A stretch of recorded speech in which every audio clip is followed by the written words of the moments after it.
Okay தானே? அனைவருக்கும் வணக்கம். Good morning sir. Good morning, sir. Morning, sir. Good morning, sir. Good morning, sir. Good morning, sir. Good morning, sir. Good morning, sir. வணக்கம் சார். Good morning sir. அனைவருக்கும் வணக்கம். அந்த polity கிளாஸ்ல வந்து making of the Indian constitution, அரசியலமைப்பு உருவாக்கம், அது சம்பந்தமா நம்ம பார்த்தோம்.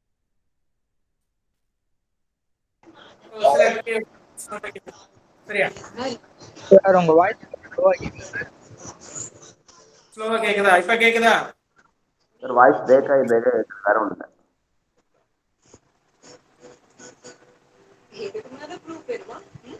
கேக்குதா? Yes, sir. Yes, sir. என்னோட ஒரு மைக் ஆனா இருக்கு சார்.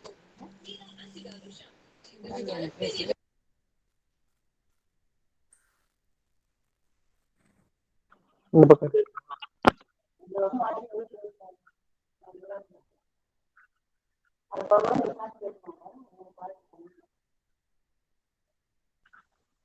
ஓகே. இப்ப கேக்குதா எல்லாத்துக்கும்? கேக்குது sir. Yes, sir. Yes, sir. Okay sir. Okay, சில கொஸ்டின்ஸ் மட்டும் கேட்டுறேன்.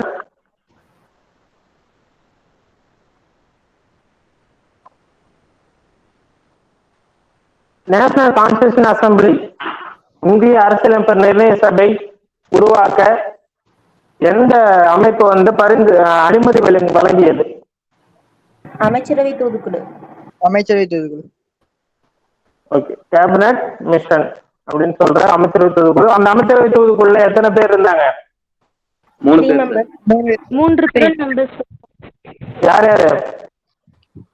Bedick Lawrence, A.V. Alexander, Sir Stafford Cripps. இந்த அமைச்சரவை தூதுக்குழுக்கு தலைவரா இருந்தவர் யாரு? Bedick Lawrence. ஓகே. அதுக்கு அடுத்தது, அந்த அமைச்சரவை தூதுக்குழு என்னைக்கு பர்மிஷன் கொடுத்தாங்க? நேஷனல் கான்ஸ்டியூஷன் அசம்பிளி வந்து ஃபார்ம் பண்ணிக்கலான்னு பர்மிஷன் கொடுத்தது யாருக்காவது தெரியுமா? 1946. டேட்டு? Very good. சரியா, May 16. Very good. சரியா, அதுலதான் என்ன பண்றாங்கன்னா கான்ஸ்டியூஷன் அசம்பிளி ஃபார்ம் பண்றதுக்கு பர்மிஷன் கொடுக்குறாங்க. May 16. May 16. ஆமா. ஓகேங்க சார், ஓகேங்க சார். ஓகே. சோ அதுக்கு அடுத்தது எப்ப தேர்தல் நடந்தது?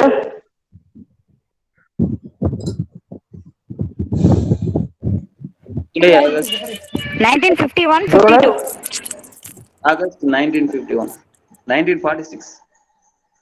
Okay, July August 1946. So national constitution அசம்பிளிக்கு நான் கேட்கிறேன், எல்லாத்துக்கும் வாய்ஸ் கேக்குது இல்ல? கேக்குது சார். ஓகே. நேஷனல் கான்ஸ்டியூஷன் அசம்பிளிக்கு தேர்தல் நடைபெற்றது ஜூலை மற்றும் ஆகஸ்ட். சரிங்களா? ஸோ அதுலதான் தேர்தல் நடந்தது. ஸோ அதன் அடிப்படையில் எப்படி தேர்தல் நடைபெற்றது? How to be election conducted? விகிதாச்சார முறையில். Okay. Rational representation. Sorry, rational proportion by single transferable vote. ஒற்றை சாளர விகிதாச்சார பிரதிநிதித்துவ முறை அப்படிங்கிற முறையில தேர்தல் நடைபெற்றது. ஸோ எத்தனை லட்சம் பேருக்கு ஒரு உறுப்பினர் தேர்வு செய்யப்பட்டாங்க? 10 லட்சம் பேர். 10 லட்சம் பேருக்கு ஒரு உறுப்பினர் வீதம் தேர்வு செய்யப்பட்டனர். ஸோ எப்படி தேர்வு முறை இருந்தது?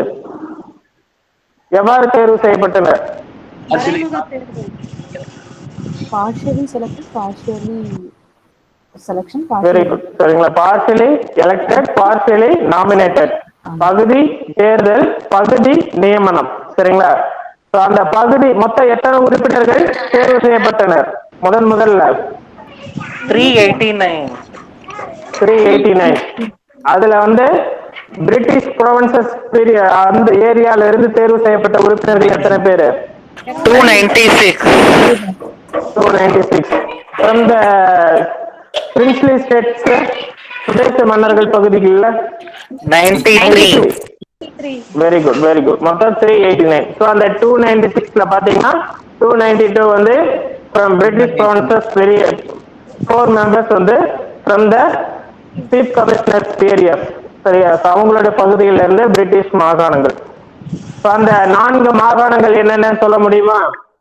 டெல்லி, டெல்லி, அஜ்மீர், ஆக்ரா, பலுகிஸ்தான் சார். டெல்லி, டெல்லி, ஆக்ரா,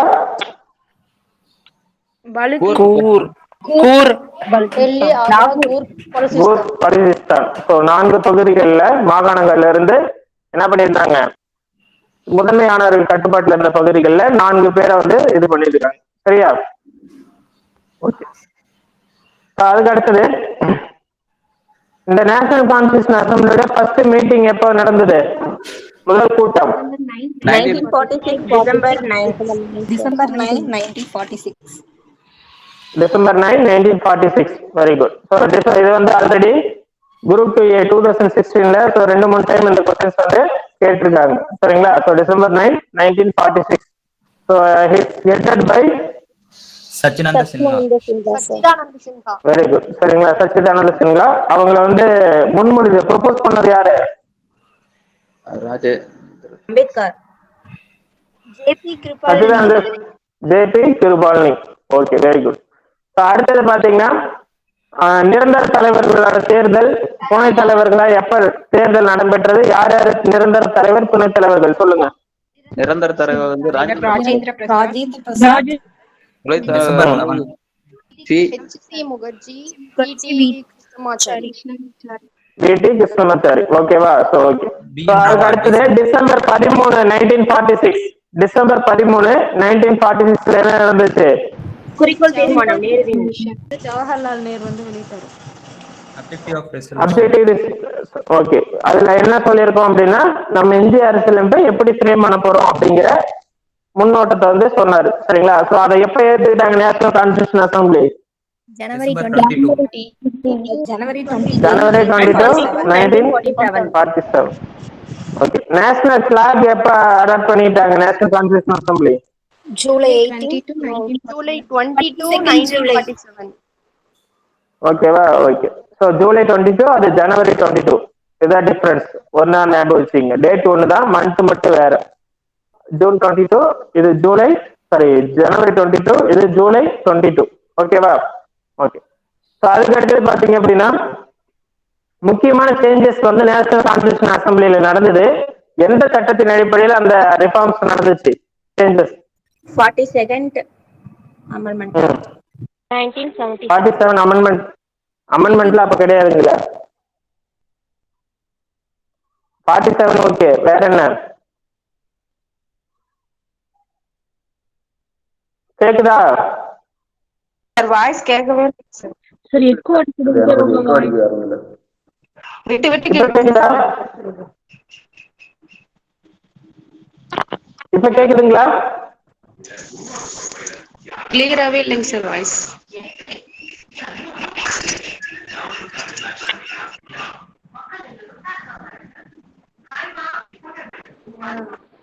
ஹலோ. இப்ப கேக்குதா?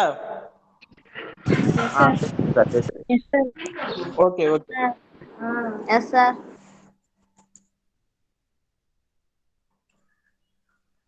ஸோ பாத்தீங்கன்னா இதோட ஃபர்ஸ்ட் எலெக்ஷன் வந்து பாத்தீங்கன்னா ஸோ எந்த சட்டத்தினால சீர்திருத்தம் நடந்துச்சு நேஷனல் கான்ஸ்டியூஷன் அசம்பிளியில? அரசு சட்டமா? இந்திய அரசு சட்டம். இந்திய சுதந்திர சட்டம்.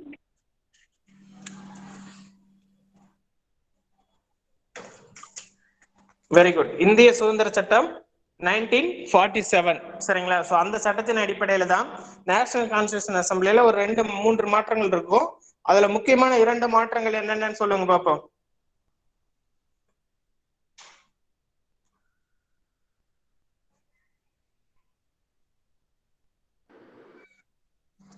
இந்திய சுதந்திர சட்டம் 1947 மூலம் என்னென்ன மாற்றங்கள் நடந்தது?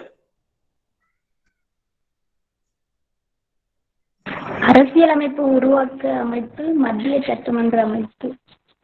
ஸோ நேஷனல் கான்ஸ்டியூஷன் அசம்பிளியை 2 பார்ட்டா பிரிக்கிறாங்க. அதையே ஒன்னு லெஜிஸ்லேட்டிவ் பாடியாவும் இருக்கணும், இன்னொன்னு கான்ஸ்டியூஷன் ஃப்ரேம் பண்ற அமைப்பாகவும் இருக்கணும் அப்படின்றத மாத்துறாங்க.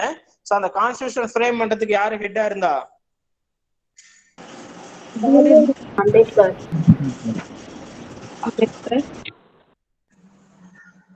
கிளாஸ் கவனிக்கிறீங்களா இல்லையா? கிளாஸ் கவனிக்கணும், நோட்ஸ் எடுத்து படிக்கணும். சரிங்களா?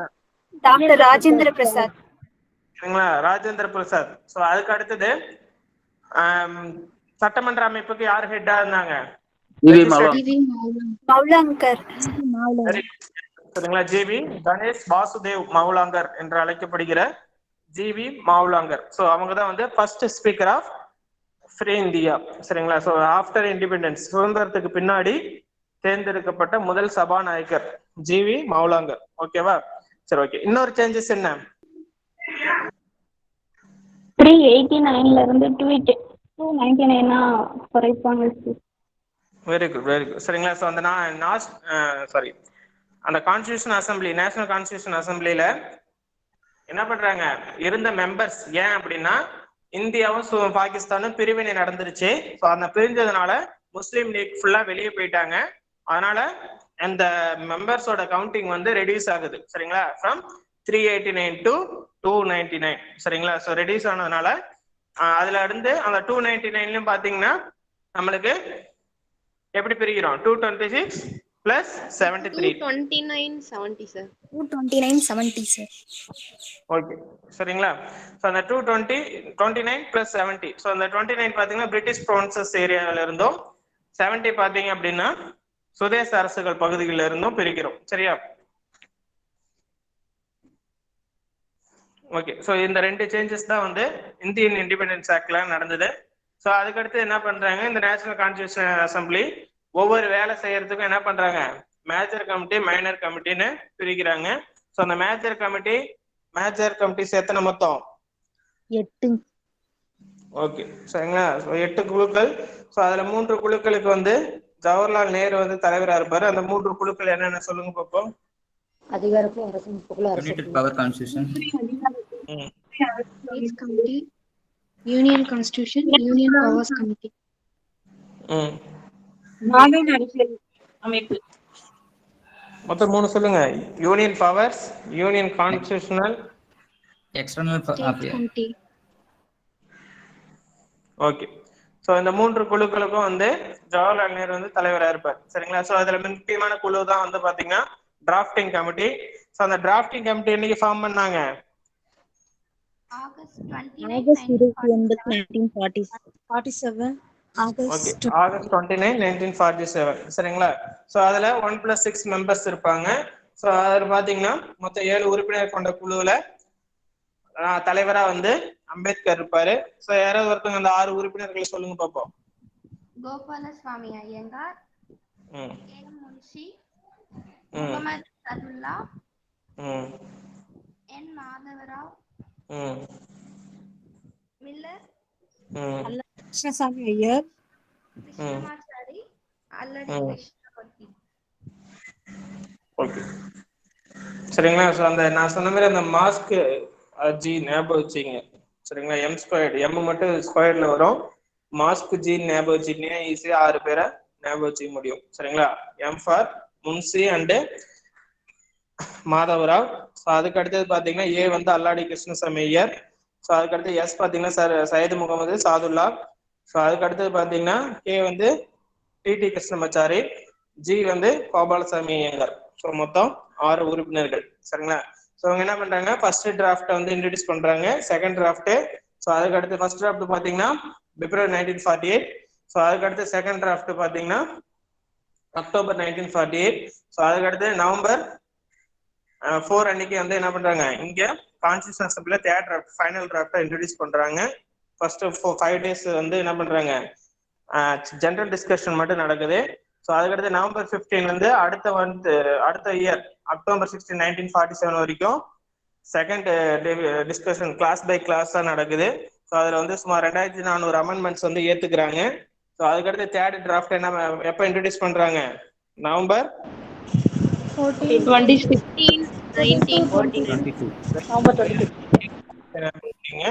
So so November 14 November 14 third draft final third discussion எப்போ நடக்குதுன்னா நவம்பர் 14 சரிங்களா. அக்செப்ட் பண்றதா நவம்பர் 26.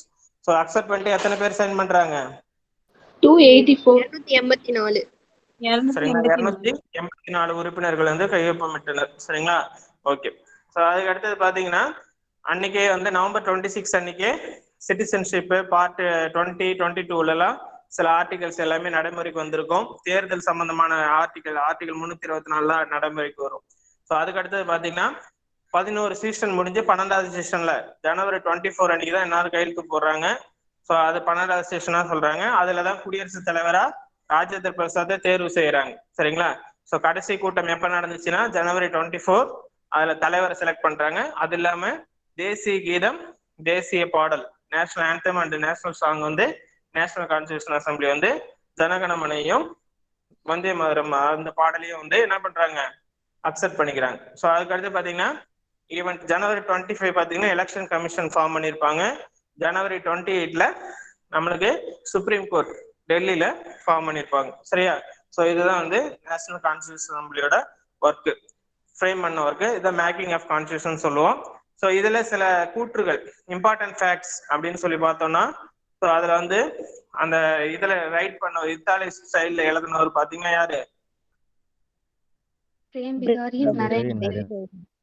சரிங்களா. ஸோ அதுக்கடுத்து எடுத்துக்கொண்ட கால அளவு 2 years 11 months 18 days. சரிங்களா. ஸோ இதுதான் பீரியட் வந்து அந்த இதை வந்து மேக் பண்றதுக்கு எடுத்துக்கிட்டாங்க. சரிங்களா. ஸோ அதுக்கு அடுத்தது 60 நாடுகள்ல என்ன பண்றாங்க, இதை வந்து sources from the other countries, வெவ்வேறு நாடுகள்ல இருந்து 60 நாடுகள்ல இருந்து கான்ஸ்டியூஷன் வந்து ஃப்ரேம் பண்ணியிருக்கும். சரிங்களா. ஸோ அதுக்கு அடுத்தது இதுக்காக ஆன செலவு பாத்தீங்கன்னா 64 லட்சம் சொல்றாங்க. சரியா. ஸோ இது எல்லாமே வந்து ஃபேக்டா ஜஸ்ட் தெரிஞ்சுக்கிங்க. சரியா. ஸோ இதுதான் வந்து making of the Indian constitution. So இதோட கண்டினியூஷனா பாத்தீங்க அப்படின்னா சேலியன் ஃபீச்சர்ஸும் part, schedule and sources of Indian constitution. சரிங்களா. ஸோ வந்து அதுதான் நம்ம வந்து பார்க்க போறோம். சரிங்களா. So okay. ஸோ அந்த சேலியன் ஃபீச்சர்ஸ் பார்க்கறதுக்கு முன்னாடி பிஃபோரா நம்ம ஷெட்யூலும் பார்ட்டும் பார்த்துடலாம், சோர்சஸும் பார்த்துடலாம். சரிங்களா. ஓகே. போர்டு நல்லா வியூ ஆகுது எல்லாத்துக்கும்? Yes sir. Okay. So first பாத்தீங்கன்னா இந்திய அரசியலமைப்பு போர்டு வேற தெரியல சார். என்னோட ஐடியில தெரியாதுமா, வேற ஐடி பாருங்க. ஐடி என்னமா? ஐகேன் ஐடியில பாருங்க. நான் பேசுறது வேற, போர்டு வேற இதுல இருக்கு. லெட்டர்ஸ் சின்னதா இருக்குங்க சார், கொஞ்சம் பெருசா எழுதுனீங்கன்னா தெரியும்.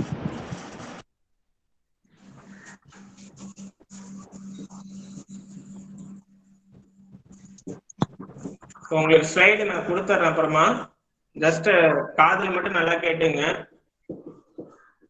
ஸோ இந்திய அரசியலமைப்பின் மூலங்கள், சோர்சஸ் ஆஃப் இந்தியன் கான்ஸ்டியூஷன். சரிங்களா. ஸோ இதுல பாத்தீங்கன்னா ஃபர்ஸ்ட் வந்து நம்மளுக்கு கவர்மெண்ட் ஆஃப் இந்தியா ஆக்ட்.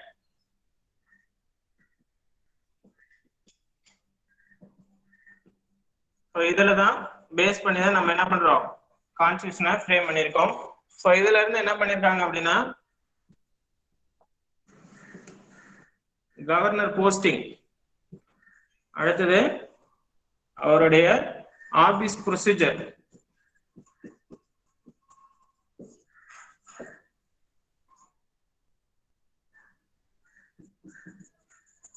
அடுத்தது எமர்ஜென்சி ப்ரொவிஷன்ஸ்,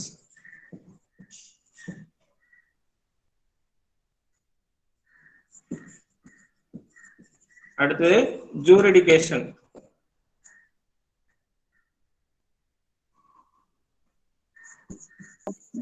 சார் போர்டு தெரியலைங்க சார். வேற ஐடியில பாருங்க,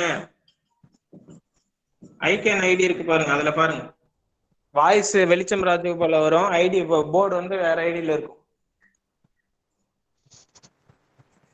ஓகே. கவர்னரோட அந்த போஸ்டிங். சரிங்களா. Governor office procedure. ஸோ அதுக்கு அடுத்தது எமர்ஜென்சி நெருக்கடி நிலைகள், அடுத்தது நீதி ஜூரிடிக்ஷன், அடுத்தது பொது பணியாளர் தேர்வாணையங்கள். சோ இது எல்லாமே பாத்தீங்கன்னா கவர்மெண்ட் ஆஃப் இந்தியா ஆக்ட் 1935 இருந்து எடுத்ததுதான். சார் நீங்க எழுதிருக்கிறது எதுவுமே தெரியல சார். முறைகள் புரியல சார். ஜூம் பண்ணி பார்த்தா தெரியும் சார். ஜூம் பண்ணி எழுதிருக்கிறது பெருசா எழுதுங்க சார். கொஞ்சம் ஜூம் பண்ணி பாத்துங்க சார். ஜூம் பண்ண முடியல. உங்க மொபைல்ல பண்ணலாம். என்ன பண்ண முடியும் உங்கள்கிட்ட கேட்க.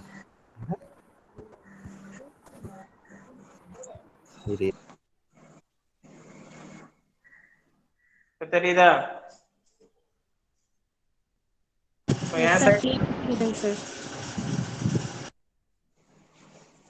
ஓகே. சோ கவர்மெண்ட் ஆஃப் இந்திய அரசு சட்டம் 1935ல ஆளுநரோட அலுவலக நடைமுறைகள், நெருக்கடி நிலைகள், நீதி, பொது பணியாளர் தேர்வாணையங்கள். சோ இது எல்லாமே வந்து பாத்தீங்கன்னா இந்திய அரசு சட்டம் 1935ல இருந்து எடுத்ததுதான்.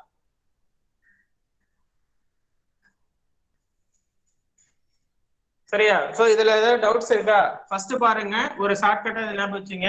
மார்க்கர் வேற இருந்து கொடுங்க. இருக்கு.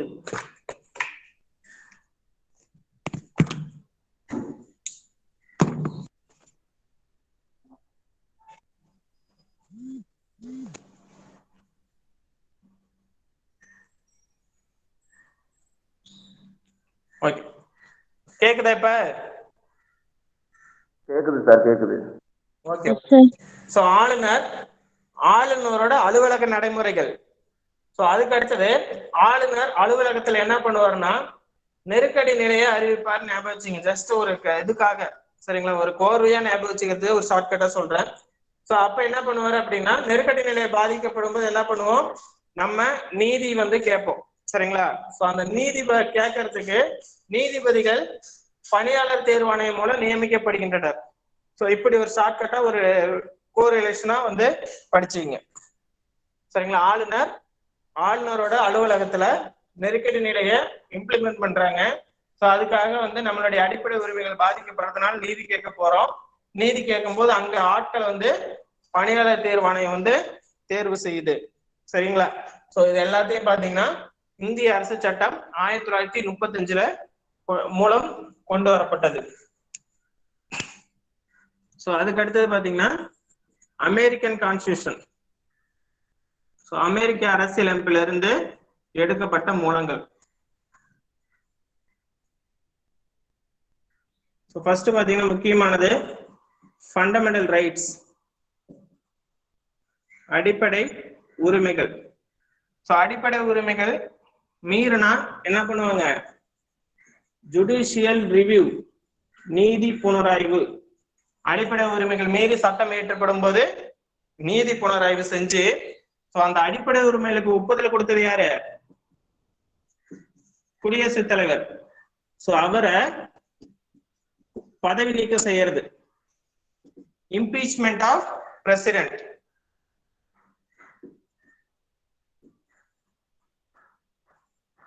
அடுத்தது impeachment of supreme court judges. சரிங்களா? உச்சநீதிமன்ற நீதிபதிகள் பதவி நீக்கம், குடியரசுத் தலைவர் பதவி நீக்கம், அடிப்படை உரிமைகள், நீதி புனராய்வு.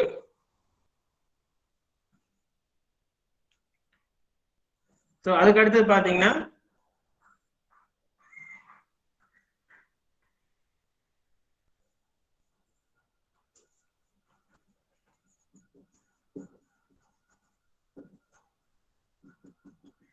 Vice president election. சரிங்களா? சோ அடிப்படை உரிமைகள் மீறி ஒருத்தங்க சட்டம் இயற்றும் போது என்ன பண்ணுவோம், ஆர்டிகல் 32 படி என்ன பண்ணுவோம், நீதி புனராய்வு மூலமா ரிட் அப்ளை பண்ணுவோம் இல்லையா? ஆனா ரிட் வந்து நமக்கு பிரிட்டன்ல வரும். சோ ஜுடிஷியல் ரிவ்யூ மட்டும் ஞாபகம் வச்சுங்க. சரியா? நீதி புனராய்வு அது வந்து சரியா செய்யல அப்படின்னு அடிப்படை உரிமைகள் மீறி சட்டம் ஏற்றுட்டா நீதி புனராய்வு மூலியமா என்ன பண்றாங்க, அது தப்பா செஞ்ச குடியரசுத் தலைவரையும் அதை சரியா விசாரிக்காத உச்ச நீதிமன்ற நீதிபதிகளையும் பதவி நீக்கம் செஞ்சிடறாங்க. சரிங்களா? நீக்கிட்டு குடியரசுத் தலைவர் இல்லைன்னா யாரு குடியரசுத் தலைவரா இருப்பா, துணை குடியரசுத் தலைவர். Very good. சோ அப்ப வைஸ் பிரசிடென்ட எலெக்ட் பண்றாங்க. சரிங்களா? சோ இதுதான் வந்து அமெரிக்கன் கான்ஸ்டிடியூஷன்ல இருந்து எடுத்த சோர்சஸ். சரிங்களா? சோ இந்த மெத்தட்லாம் வந்து அமெரிக்கன் கான்ஸ்டியூஷன்ல இருந்து எடுத்திருக்காங்க. சரியா? இது ரெண்டும் புரியுதா? இதுல ஏதாவது டவுட்ஸ் இருக்கு ரெண்டுலயும்? புரியுது சார். ஓகே, நோட் பண்ண நான் உங்களுக்கு ஸ்லைட்ல கொடுத்துட்றேன். ஜஸ்ட் நல்லா அண்டர்ஸ்டாண்டிங் மட்டும் பண்ணீங்க. சரியா? இது ஒரு கோர்வையா வச்சுக்கிட்டீங்கன்னா நாளைக்கு குழப்பம் வராது, ஈஸியா கொஸ்டின் அட்டன் பண்றதுக்கு ஈஸியா இருக்கும். சரிங்களா? வெறும் மெமரி பண்ணாதீங்க. ஸோ அதுக்கு தான் இந்த ஒரு கோஆர்டினேஷனா ரெடி பண்ணி கொடுக்குறேன். சார் ஃபர்ஸ்ட்ல இருந்து ஒரு தாட்டி சொல்லுங்க சார். ஸோ இந்திய அரசு சட்டம் 1935. ஸோ இதுதான் நம்மளுக்கு ஏற்கனவே நடைமுறையில இருந்த சட்டம். சரிங்களா? ஹிஸ்டாரிக்கல் பேக்ரவுண்ட்ல நம்மளுக்கு அட்மினிஸ்ட்ரேஷன் ஓரியன்டா இயற்றப்பட்ட முதல் சட்டம், கடைசி சட்டம் இதுதான். சரிங்களா? ஸோ அதுல இருந்து எடுத்துக்கிட்டு அது பாத்தீங்கன்னா கவர்னர், ஆளுநர் முறை. ஸோ அதுக்கடுத்து அந்த வைசிராய் தான் இங்க ஆளுநரா வருது. சரிங்களா? அடுத்தது கவர்னர் ஆபீஸ் ப்ரொசீஜர், அலுவலக நடைமுறைகள். அடுத்தது நெருக்கடி நிலைகள், எமர்ஜென்சி ப்ரொவிஷன்ஸ், ஜூடிகேஷன் நீதி. அடுத்தது பப்ளிக் சர்வீஸ் கமிஷன், பொது பணியாளர் தேர்வாணையம். இது எல்லாமே இந்திய அரசு சட்டம் 1935 இருந்து எடுக்கப்பட்டது. ஸோ அதுக்கடுத்து அமெரிக்க அரசியலமைப்புல இருந்து எடுத்தது அடிப்படை உரிமைகள், நீதி புனராய்வு, குடியரசுத் தலைவர் பதவி நீக்கம், குடியரசுத் தலைவர் உச்சநீதிமன்ற நீதிபதிகள் பதவி நீக்கம். அடுத்தது துணை குடியரசுத் தலைவர் தேர்தல் முறை. ஸோ இது எல்லாமே அமெரிக்கால இருந்து எடுத்தது. சரியா? ஓகே.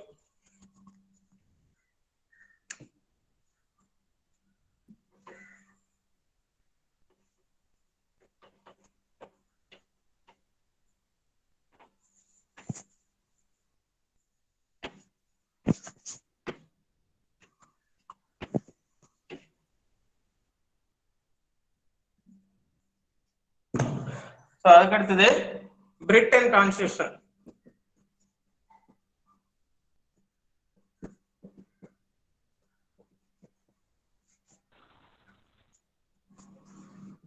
ஸோ பிரிட்டன்ல முக்கியமானது சிங்கிள் சிட்டிசன்ஷிப்.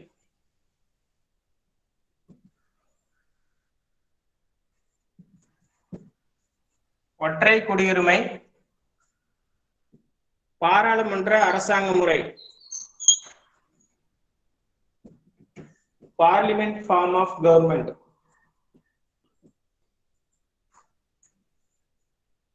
கேபினட் சிஸ்டம்,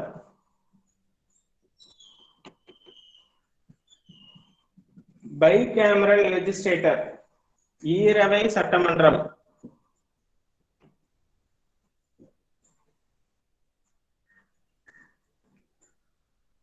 அதுக்கு அடுத்தது ரிட். சோ இது மட்டும் நீதி பேராணை மட்டும், இதை மட்டும் ஞாபகம் வச்சுங்க. ஸோ நீதி சம்பந்தமா சுப்ரீம் கோர்ட்டு, ஹை கோர்ட் எல்லாமே பாத்தீங்கன்னா நீதி சம்பந்தமா எல்லாமே அடிப்படை உரிமைகள் எல்லாமே பாத்தீங்கன்னா அமெரிக்கால இருந்து எடுத்திருப்பாங்க. ஆனா இந்த ரிட் மட்டும், நீதி பேராணை மட்டும் பாத்தீங்கன்னா பிரிட்டன். சரிங்களா? ஸோ இதுதான் டிஃப்ரெண்ட்.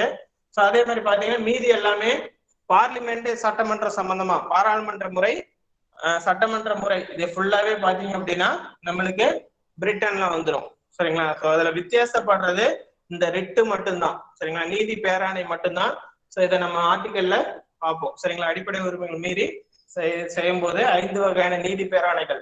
சரிங்களா? ரிட் ஜுடிஷியேஷன் இருக்கு. ஸோ 5 டைப்ஸ் இருக்கு. ஸோ ஆர்டிகல் 32ம் 226ம் முறையே சுப்ரீம் கோர்ட், ஹை கோர்ட்ல என்ன பண்ணலாம்? நீதி பேராணை மூலம் தீர்வு காண முடியும். சரிங்களா? ஸோ அதுதான் வந்து பிரிட்டிஷ் கான்ஸ்டியூஷன்ல இருந்து எடுத்தது. சரிங்களா?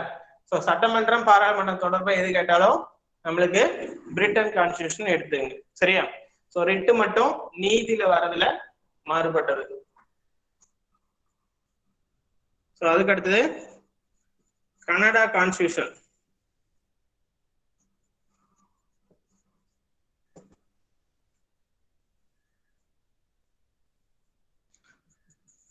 Federal system.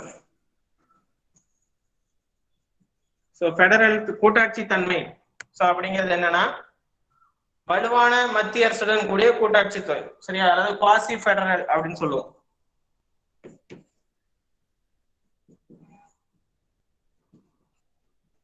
சரியா? அதாவது மத்திய அரசும் மாநில அரசும் சேர்ந்ததுதான் நம்மளுடைய அரசாங்க முறை அப்படின்னு சொல்ற கான்ஸ்டியூஷன்ல.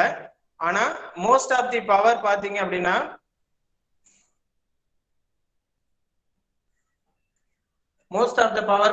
நம்மளுக்கு யார்கிட்ட இருக்கு?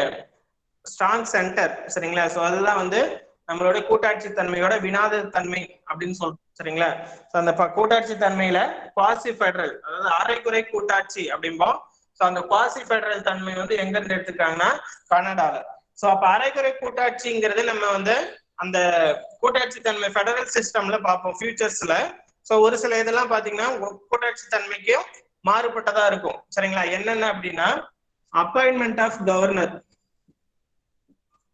கவர்னர் யாரு தான் நியமிக்கிறா? பிரசிடென்ட் நியமிக்கிறார். சரிங்களா? சோ மத்திய அரசு மாநில அரசோட சக்சஷன் கேட்டு குடியரசுத் தலைவர் நியமனம் செய்கிறார். சோ அந்த அப்பாயின்மெண்ட் ஆஃப் கவர்னர் வந்து முழுக்க முழுக்க மத்திய அரசோட கண்ட்ரோல்ல இருக்கிறதுனால மாநில அரசோட கூட்டாட்சி தன்மை அங்க வந்து என்ன பண்ணுது, அடிபட்டு போகுது. சரிங்களா? சோ அதுக்கு அடுத்தது பாத்தீங்கன்னா ரெசிடரி பவர்ஸ், எஞ்சிய அதிகாரங்கள். சரிங்களா? அந்த எஞ்சிய அதிகாரங்கள் இதுவும் யார்கிட்ட தான் இருக்கு? சென்ட்ரல் கவர்மெண்ட் கிட்ட. சரிங்களா? இந்த ரெசிடியரி பவர்ஸ் பத்தி சொல்ற ஆர்டிகல் யாருக்காவது ஞாபகம் இருக்கா?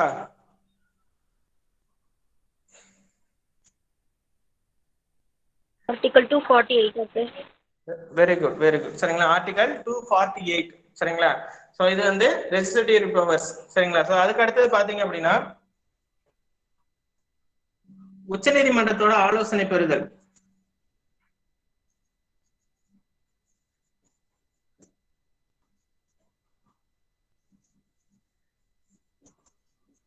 ஆர்டிகல் என்னங்க இது? குடியரசுத் தலைவர் உச்சநீதிமன்ற ஆலோசனை பெறுதல் 143. சரிங்களா? சோ அந்த ஆலோசனை வந்து அவர் ஏத்துக்கலாம் அல்லது ஏத்துக்காம போலாம். சரிங்களா? சோ இது எல்லாமே பாத்தீங்கன்னா எங்க இருந்து எடுத்தாங்க அப்படின்னா கனடாவோட கான்ஸ்டிடியூஷன்ல இருந்து. சரிங்களா? சோ இதுல ரெண்டுல ஏதாவது டவுட்ஸ் இருக்கா? சோ கூட்டாட்சி தன்மைங்கிறது குவாசி ஃபெடரல் நம்மளோட சிஸ்டம். சோ அந்த ஃபெடரல் சிஸ்டத்தை வந்து அந்த கூட்டாட்சி தன்மைக்கு வினோத தன்மையில முக்கியமானது மத்திய அரசு வந்து ஸ்ட்ராங்கா இருக்கிறது. சோ அததான் வந்து குவாசி ஃபெடரல் அப்படின்னு சொல்றோம், அரைகுறை கூட்டாட்சி. சோ அதுக்கான முக்கியமான கூறுகளா சொல்ற கவர்னரோட அப்பாயின்மெண்ட், ரெசிடியரி பவர்ஸ். சோ இதெல்லாம் வந்து இதுக்கு வந்து கோஆர்டினேட் அப்படின்னு வச்சுங்க. சோ கவர்னர் அப்பாயின்மெண்ட்னா அவர் வந்து என்ன பண்றாரு, சுப்ரீம் கோர்ட்ல ஹை கோர்ட்ல வந்து கன்சல்டேஷன் ஆலோசனை பெறுவார் அப்படிங்கறத ஜஸ்ட் ஒரு ரிமைண்டா வச்சுங்க. சரியா? கோரிலேஷனா படிக்கிற மாதிரி. சரியா? சோ இது ரெண்டுல ஏதாவது டவுட்ஸ் இருக்கா? No sir. Okay, thank you. So இது 4 தான் மிகவும் அதிகமா இருக்கிறது. மீதி எல்லாம் சின்ன சின்ன ஒரு ரெண்டு தான் இருக்கும். சரிங்களா? சோ இது மட்டும் ஞாபகம் வச்சுக்கீங்களா?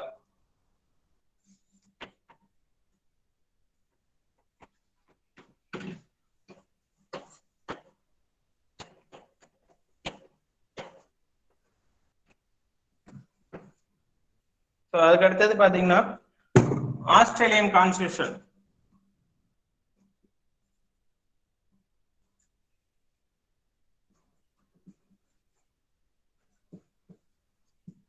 ஆஸ்திரேலியன் கான்ஸ்டிடியூஷன்ல ஜாயிண்ட் சிட்டிங் ஆஃப் பார்லிமெண்ட்.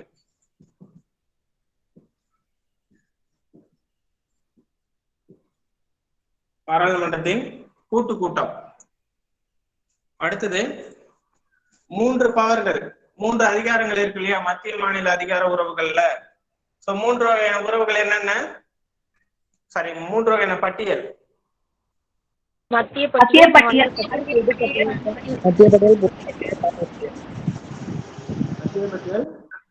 மாநில பட்டியல், பொது பட்டியல். 1956 வரைக்கும் அது மாகாண பட்டியலா இருக்கும். சோ அதுக்கடுத்து பாத்தீங்கன்னா அது மாநில பட்டியலா பெயர் மாற்றம் செஞ்சிருப்பாங்க. அந்த கன்கரண்ட் லிஸ்ட் அதுல 3வது தொகுப்பா இருக்க பொது பட்டியல். சரிங்களா? சோ அது வந்து பாத்தீங்க அப்படின்னா இப்போ ஆஸ்திரேலியால இருந்து தான் எடுத்திருக்காங்க. சரிங்களா?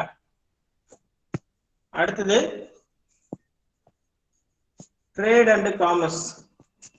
சரிங்களா? சோ அது வந்து பாத்தீங்கன்னா வர்த்தகம் வந்து பாத்தீங்கன்னா வணிகம். சோ இந்த முறைகள் எல்லாமே வந்து பாத்தீங்கன்னா ஆஸ்திரேலியாவோட அரசியலமைப்புல இருந்து எடுத்தது.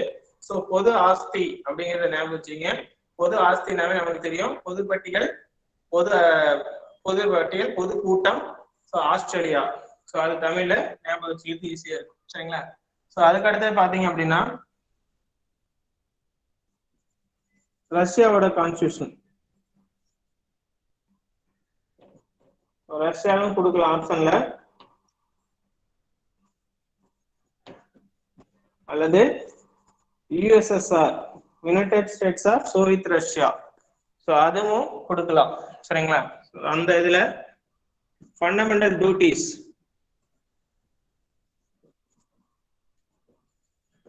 ஸோ அதுக்கு அடுத்தது அந்த ஜஸ்டிஸ், 3 வகையான நீதி இருக்கு இல்லையா? ஸோ என்னென்ன 3 வகையான நீதி?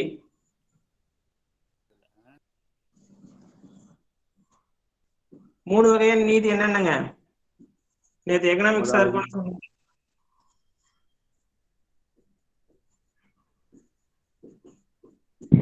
சமூக நீதி, பொருளாதார நீதி, அரசியல் நீதி. சமூக, பொருளாதார, அரசியல் நீதி, ஜஸ்டிஸ். ஸோ அந்த வார்த்தை, சரிங்களா, சமூக, பொருளாதார, அரசியல் நீதி அப்படிங்கிறது ரஷ்யாவோட புரட்சி 1917ல நடந்தது. அதுல இருந்து எடுத்ததுதான் அந்த வாசகம். சரிங்களா? ஸோ அடிப்படை கடமைகளும் சமூக, பொருளாதார, அரசியல் நீதி, ஸோ அது எல்லாமே வந்து பாத்தீங்கன்னா ரஷ்யால இருந்து எடுத்தாங்க. இந்த சமூக, பொருளாதார, அரசியல் நீதி எப்ப உருவாக்கப்பட்டதுன்னா ரஷ்ய புரட்சி 1917ல நடந்தது. அதன் மூலியமா இந்திய அரசியலமைப்புல இந்த நீதி வந்து இது போன்ற 3 வகையான நீதிகள். சரிங்களா? சோசியல் நீதி அப்படின்னா அவங்களுக்கு இட கேஸ்ட், ரேஸ், கலர் இது மாதிரி எந்த ஒரு வேறுபாடும் வந்து காட்டக்கூடாது. சரிங்களா? அக்கார்டிங் டு ஆர்டிகல் 15ல சொல்லியிருக்கோம் நம்ம. சரிங்களா? ஸோ அதுக்கடுத்து பொலிட்டிக்கலா வந்து பாத்தீங்கன்னா அரசியல் எல்லாத்துக்கும் பங்கெடுக்கிறதுக்கும் அரசியல வாக்களிக்கிறதுக்கும் எல்லா வகையான நீதி வந்து இந்திய குடிமக்களுக்கு வழங்கணும். ஆர்டிகல் 326 எக்ஸாம்பிளா சொல்லலாம். சரிங்களா? வயது வந்தோர் வாக்குரிமை. ஸோ அதுக்கடுத்து எக்கனாமிக்கல் ஜஸ்டிஸ் அப்படிங்கிறது என்னன்னா பொருளாதாரத்துல ஏற்படும் ஏற்றத்தாழ்வுகளை குறைக்கிறது. சரிங்களா? ஸோ அது வந்து பாத்தீங்கன்னா நம்மளுக்கு ஆர்டிகல் 39ல நம்ம டிஸ்கிரைப் பண்ணியிருக்கோம். சரிங்களா? 38, 39 பாத்தீங்கன்னா என்னது ஏற்றத்தாழ்வுகளை வந்து குறைக்கிறதும். ஸோ அதுக்கடுத்து 39ல பாத்தீங்கன்னா சம வேலைக்கு சம ஊதியம் அளித்தல். சரிங்களா? ஸோ இதெல்லாம் வந்து நம்மளுக்கு அந்த ஜஸ்டிஸ்க்கான இம்பார்ட்டன்ட் ஆர்டிகல்ஸ் எக்ஸாம்பிளா சொல்லலாம். சரிங்களா? ஸோ அதை வந்து எங்க எடுத்திருக்காங்கன்னா ரஷ்யாவோட அரசியலமைப்புல இருந்து.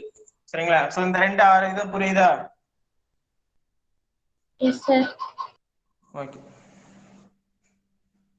ஸோ அதுக்கடுத்து பாத்தீங்கன்னா பிரெஞ்சு கான்ஸ்டிடியூஷன். ஸோ பிரான்ஸ்ல இருந்து எடுத்தது என்ன அப்படின்னா ஸோ லிபர்ட்டி,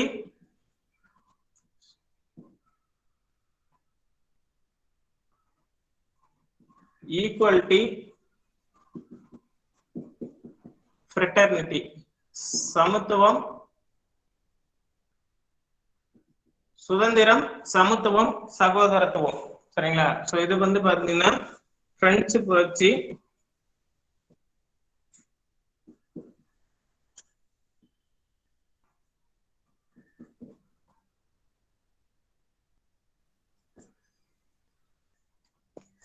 பிரெஞ்சு புரட்சி எப்பங்க நடந்தது?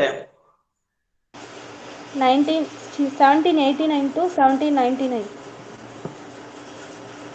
88 இல்லையா?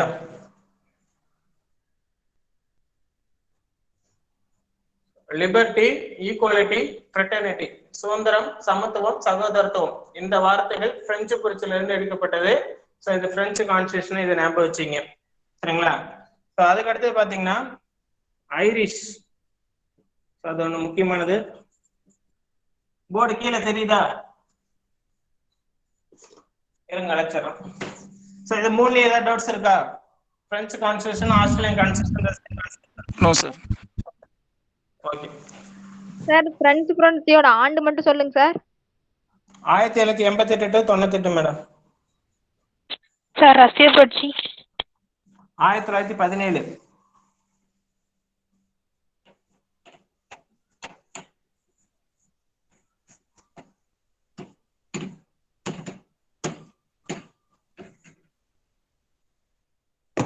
ஸோ அதுக்கடுத்தது ஐரிஷ் கான்ஸ்டிடியூஷன்.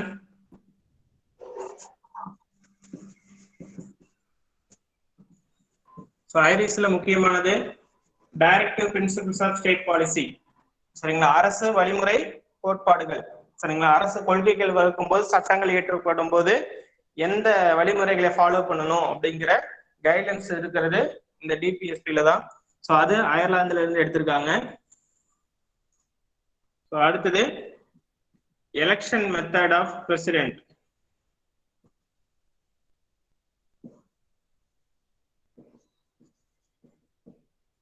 குடியரசுத் தலைவரோட தேர்தல் முறை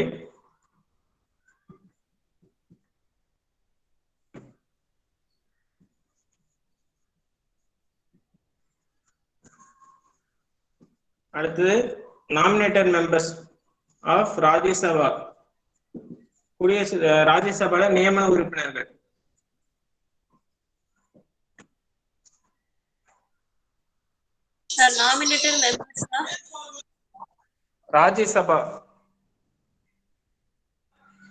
ராஜ்யசபாவோட நியமன உறுப்பினர்கள்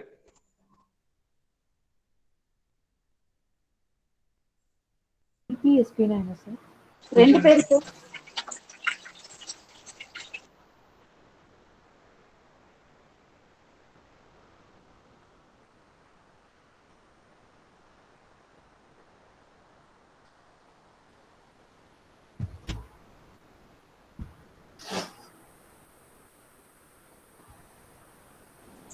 சார் 12 உறுப்பினர்கள் சார்.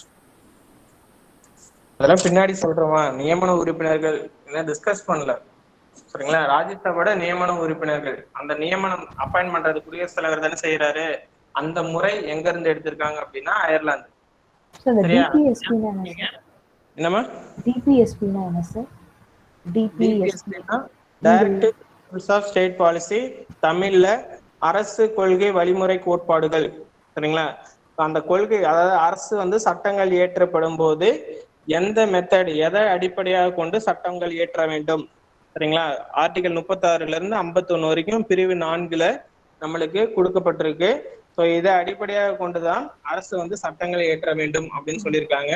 ஸோ அந்த அரசு வழிமுறை கோட்பாடுகள், அதுதான் தமிழ்ல, இங்கிலீஷ்ல directive principles of state policy. சரிங்களா?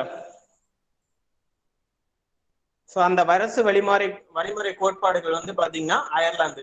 சரிங்களா? ஸோ அரசு, who is head of the state, அரசின் தலைவர் யார்? குடியரசுத் தலைவர் சார். சரியா? Very good. ஸோ அரசோட வழிமுறை கோட்பாடுகள். ஸோ ஸ்டேட், சரியா? எக்கனாமிக்ஸ் சார் அடிக்கடி ஸ்டேட்டுங்கிறாரு. அந்த ஸ்டேட் வந்து அரசு தான், மாநிலம் கிடையாது. சரிங்களா? நம்ம மாநிலத்துக்கு ஸ்டேட்னா சொல்லுவோம், அரசுனாலும் ஸ்டேட் தான். ஸோ எந்த இடத்துல வருதுன்னு பார்த்துட்டு அதை கரெக்டா பார்த்துங்க. சரிங்களா? ஸோ எக்கனாமிக்ஸ் கிளாஸ்ல அடிக்கடி ஸ்டேட்டுங்கிறாங்க. தமிழ் மீடியம் ஸ்டூடெண்ட்ஸ் வந்து மாநிலங்கள் நினைச்சுக்காதீங்க. ஸோ அது வந்து அரசு. சரிங்களா? So directive principles of state policy, so அரசு கொள்கை கோட்பாடுகள். ஸோ அந்த ஸ்டேட் அப்படின்றது அரசு. அரசின் தலைவர் யாரு? குடியரசுத் தலைவர். தேர்தல் முறை. சரிங்களா? எப்படி? மறைமுக தேர்தல், விகிதாச்சார பிரதிநிதித்துவ முறையில ஒற்றை மாற்று அடிப்படையில அவர் தேர்வு செய்யப்படுறாரு. சரிங்களா?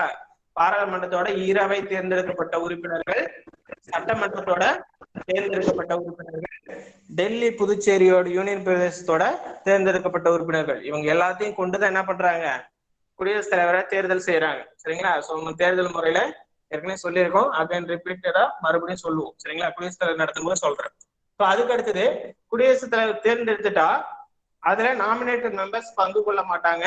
அதுக்கு காரணம் என்ன?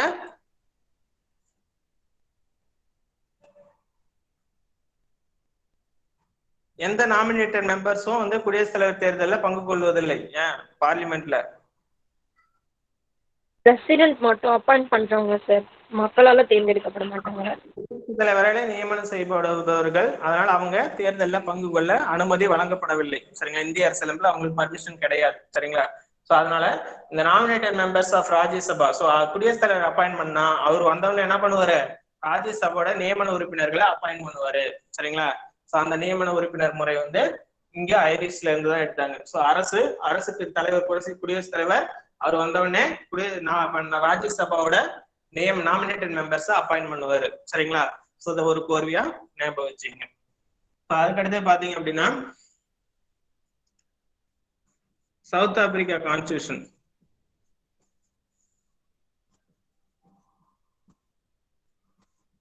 ஸோ முக்கியமானது அமெண்ட்மெண்ட் ஆஃப் கான்ஸ்டிடியூஷன், இந்திய அரசியலமைப்போட சட்ட திருத்த முறை. சரியா? ஆர்டிகல் 368 பயன்படுத்தி 2 முறைகளிலும், சாதாரணமாக 3 முறைகளிலும் திருத்தம் செய்யலாம். ஸோ அந்த சட்ட திருத்த முறைகள் எங்க இருந்து எடுத்திருக்காங்கன்னா சவுத் ஆப்பிரிக்கால இருந்து. ஸோ அதுக்கு அடுத்தது ராஜ்யசபா எலெக்ஷன் மெத்தட். ஸோ அது வந்து ராஜ்யசபா தேர்தல் முறை பாத்தீங்கன்னா அதுவும் சவுத் ஆப்பிரிக்கால இருந்து தான் எடுத்திருக்காங்க. சரிங்களா? இது வந்து கோஆர்டினேஷனா ஒரு டிஃபரன்ஸ் மட்டும் ஞாபகம் வச்சுங்க. ஸோ குடியரசுத் தலைவர் தேர்தல் முறை எங்க இருந்து எடுத்திருக்காங்க? Irish constitution sir. Very good.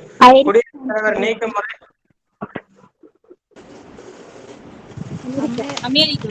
America. Ireland, நீக்கம் அமெரிக்கா.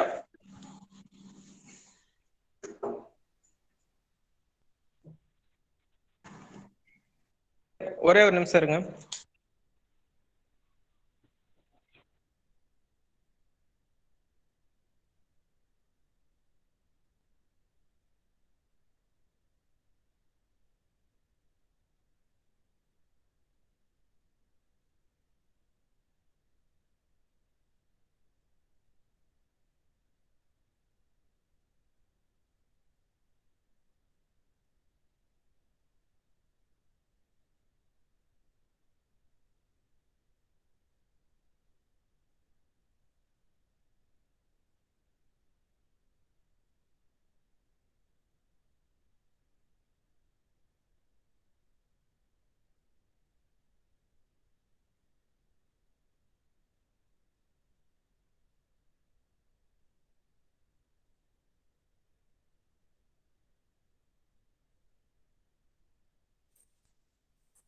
கேக்குதுங்களாப்பா?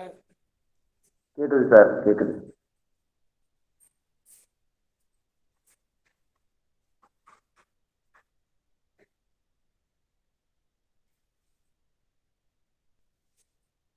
குடியரசுத் தலைவர் தேர்தல் அயர்லாந்து, நீக்கம் அமெரிக்கா. அமெரிக்கா. America constitution.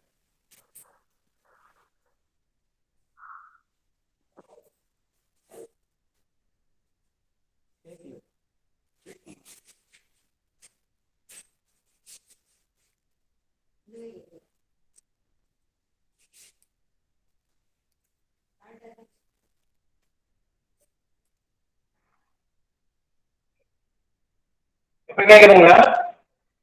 கேக்குது சார், கேக்குது. Okay okay. நீங்க பேசுறது எனக்கு கேட்கல. ஓகே. குடியரசுத் தலைவர் தேர்தல் முறை எங்க எடுத்திருக்காங்க? தேர்தல் ஐரிஷ் கான்ஸ்டிடியூஷன். அயர்லாந்து. குடியரசுத் தலைவர் பதவி நீக்கம் அமெரிக்கா கான்ஸ்டிடியூஷன். அமெரிக்கா. அதே மாதிரி ஆளுநர் பதவி முறை, ஆளுநர் அப்படிங்கறது எங்க வச்சாங்க? ஆளுநர் பதவி முறை 1935 சார். இந்தியா சட்டம் 1935. கவர்மெண்ட் ஆஃப் இந்தியா 1935 எடுத்தாங்க. அதுக்கடுத்து ஆளுநரோட நியமன முறை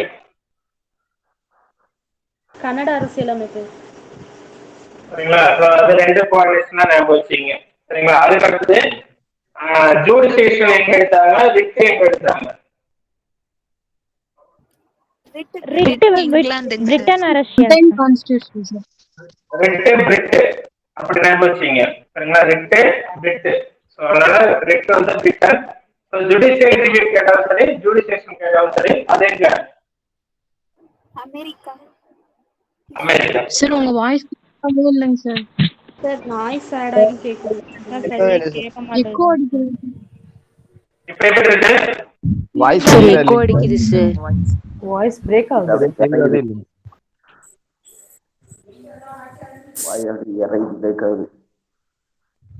இப்ப கேக்குதா? No sir. எர்ச்சலா இருக்குங்க சார். இறைச்சலா இருக்கா? ஆமாங்க சார். பேசுறதெல்லாம் கேக்குது சார். ரொம்ப நைஸா இருக்கு. ஆனா கூட கொஞ்சம் இறக்க சத்தம் கேட்கு, அதனால பாட்டு கேட்க முடியுது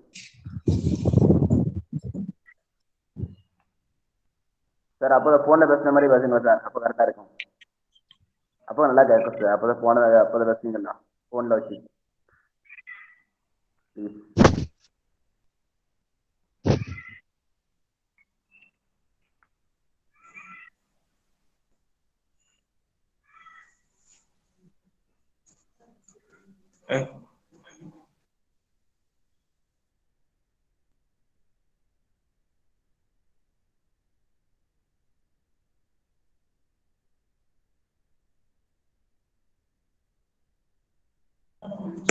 சரி, ஓகே.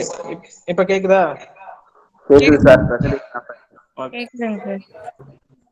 கேமரா ஆஃப் கேக்குது sir. Okay sir. Okay. So மறுபடியும் பழையபடி பாத்துங்க. சோ அதே நீதி புனராய்வு, ஜூடிகேஷன் நீதி.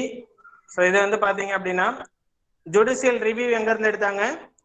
அமெரிக்கா. அமெரிக்கன் எழுதி வச்சுங்க. ஜுடிஷியல் ரிவ்யூ எங்க? நீதி புனராய்வு அமெரிக்கா. Constitution sir. ஒரு நிமிஷம் இருங்க, நீங்க பேசுறது கேக்கு. சொல்லுங்க சார். அமெரிக்கா. அமெரிக்கன். ஜுடிகேஷன் நீதி எங்க இருந்து எடுத்தாங்க? Britain sir. நீதி கிடையாது. இந்திய அரசு சட்டம். இந்திய அரசு சட்டம் 1935. சரிங்களா?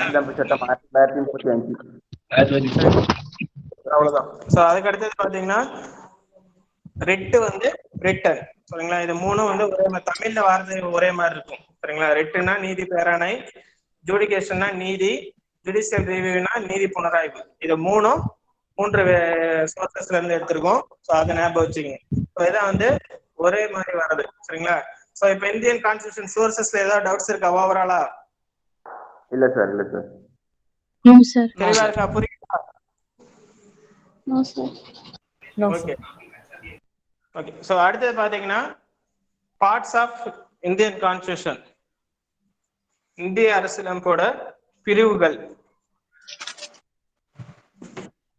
சார் ஜப்பான் அரசியலமைப்பு சொல்லல. ஜஸ்ட் நான் சொல்லியிருக்கேன் ஆல்ரெடி. ஸோ இந்தியன் கான்ஸ்டிடியூஷன் அப்படிங்கிறது ஒரு புக்கா நினைச்சுக்கிங்க. ஸோ அந்த புத்தகத்துல எடுத்த உடனே புத்தகத்தோட புத்தக உரை, முகப்புரை இருக்கும். ஸோ அது வந்து ப்ரீஆம்பிள், ப்ரீஃபேஸ்னு சொல்லுவோம் நம்ம புத்தகத்துல. ஸோ அதே கான்ஸ்டிடியூஷன்ல ப்ரீஆம்பிள்னு சொல்றோம். சரியா? ஸோ அதுக்கு அடுத்தது பாத்தீங்கன்னா, ஸோ ஒரு புத்தகம்னா ஒரு 20 பாடம் 25 பாடம் இருக்கும். ஸோ அந்த யூனிட்ஸ், ஸோ அதுதான் நம்மளுக்கு இங்க பார்ட்ஸ். சரியா? ஸோ அதுக்கு அடுத்தது ஒரு புத்தகம்னா அந்த புத்தகத்துக்கு பின்னாடி மேக்ஸ் புக் சயின்ஸ்லாம் பாத்தீங்கன்னா லாகரிதம் டேபிள், அனெக்சர்ஸ் ஏதாவது இருக்கும். சரியா? டேபிள்ஸா. ஸோ அது மாதிரி இந்தியன் கான்ஸ்டிடியூஷனுக்கு 12 ஷெட்யூல்ஸ் இருக்கு கான்ஸ்டிடியூஷன்ல. ஸோ அதுக்கு அடுத்தது பாத்தீங்க அப்படின்னா ஒரு புக்கு போடுறாங்க. சரியா? பாலிட்டி லட்சுமி அந்த வந்து போட்டிருக்காங்க. ஸோ ஃபர்ஸ்ட் எடிஷன் இருக்கும், செகண்ட் எடிஷன் இருக்கும், தேர்ட், ஃபோர்த், ஃபிஃப்த், சிக்ஸ்த் வரைக்கும் இப்போ வந்துருச்சு. So 6 edition. ஸோ ஒவ்வொரு டைம் என்ன பண்ணிட்டு இருக்காங்க, அந்த காலத்துக்கு ஏற்ப பாயிண்ட்ஸ் அப்டேட் பண்ணி கொடுத்துட்டே இருக்காங்க. ஸோ அதுதான் எடிஷன் சொல்றோம். ஸோ அதுதான் அமெண்ட்மெண்ட். சரிங்களா? அந்த புத்தகத்துல செய்யற திருத்தங்கள் அமெண்ட்மெண்ட்ஸ். ஸோ காலத்திற்கு ஏற்ப, சூழ்நிலைக்கு ஏற்ப என்ன பண்றோம், நம்ம சட்டங்களை திருத்திக்கிறோம். சரிங்களா? ஸோ அதுதான் வந்து சட்ட திருத்தம் அப்படின்னு சொல்றோம். சரிங்களா? ஸோ இப்படிதான் ஞாபகம் வச்சுக்கணும். புத்தகத்துக்கு முன்னாடி இருக்கிறது என்ன?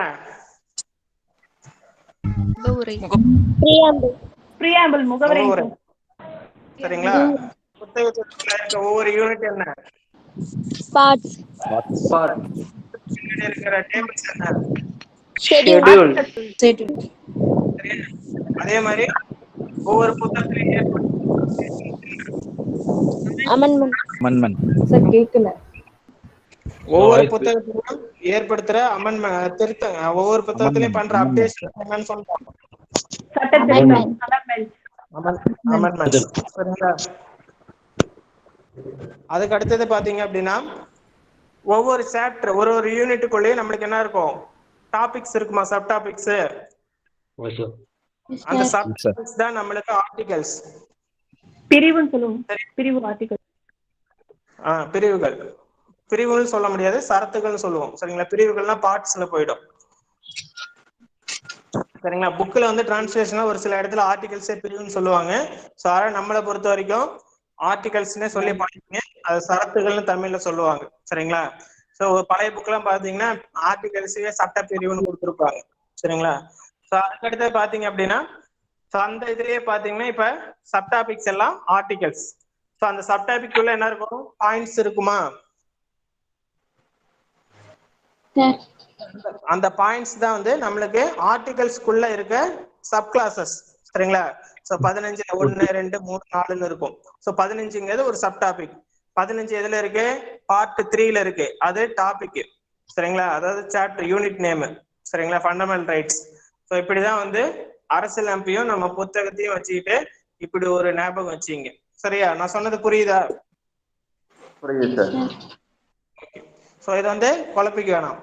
புத்தகத்துக்கு முன்னாடி இருக்கிறது முகவரி. ஒவ்வொரு யூனிட்டும் யூனிட்டுக்குள்ள இருக்க சப் டாபிக்ஸ், சப் டாபிக் உள்ள இருக்க பாயிண்ட்ஸ், சப் கிளாஸஸ். சோ அதுக்கு அடுத்தது புக்குக்கு பின்னாடி இருக்க டேபிள்ஸ், ஷெட்யூல். அதுக்கு அடுத்து அந்த புத்தகத்துல பண்ற அப்டேஷன்ஸ், அமெண்ட்மெண்ட்ஸ். அவ்வளவுதான். சரியா? இப்படி ஞாபகம் வச்சுங்க, குழப்பாது. சரியா? ஓகே. சோ அதுக்கு அடுத்து அந்த புத்தகத்தோட 25 யூனிட்டை பார்க்க போறோம். So parts. So part 1 it's deal with states and union territory.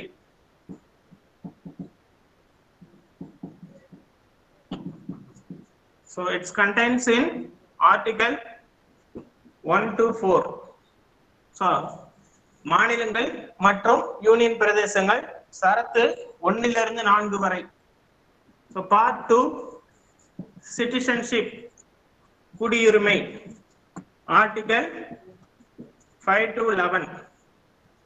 Part 3 it deals about fundamental right.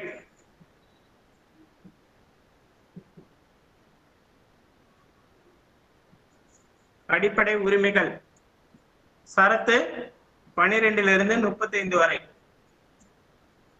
So part 4 directive,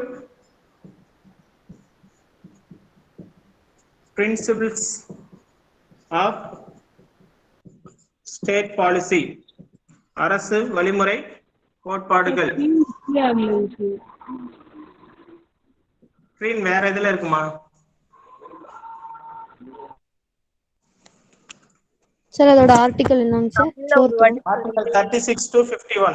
we've ஆகுது இல்ல? தெரியுது இல்ல? அந்த 36 to 51 ஆர்டிகல் தெரியலங்க சார். தெரியுது? தெரியுதுங்க சார். போன் லேண்ட்ஸ்கேப்ல வச்சா தெரியுது சார். சார் ஒரு வாட்டி தமிழ்லயே சொல்லிட்டு வாங்க சார். சொல்றேன், சொல்லிட்டு இருக்கேன். மாநிலங்கள் மற்றும் யூனியன் பிரதேசங்கள் பிரிவு 1 சரத்து 1 to 4, பிரிவு 2 குடியுரிமை ஆர்டிகல் 5 to 11, பிரிவு 3 அடிப்படை உரிமைகள் சரத்து 12 இருந்து 35 வரை, பிரிவு 4 அரசு வழிமுறை கோட்பாடுகள் சரத்து 36 to 51.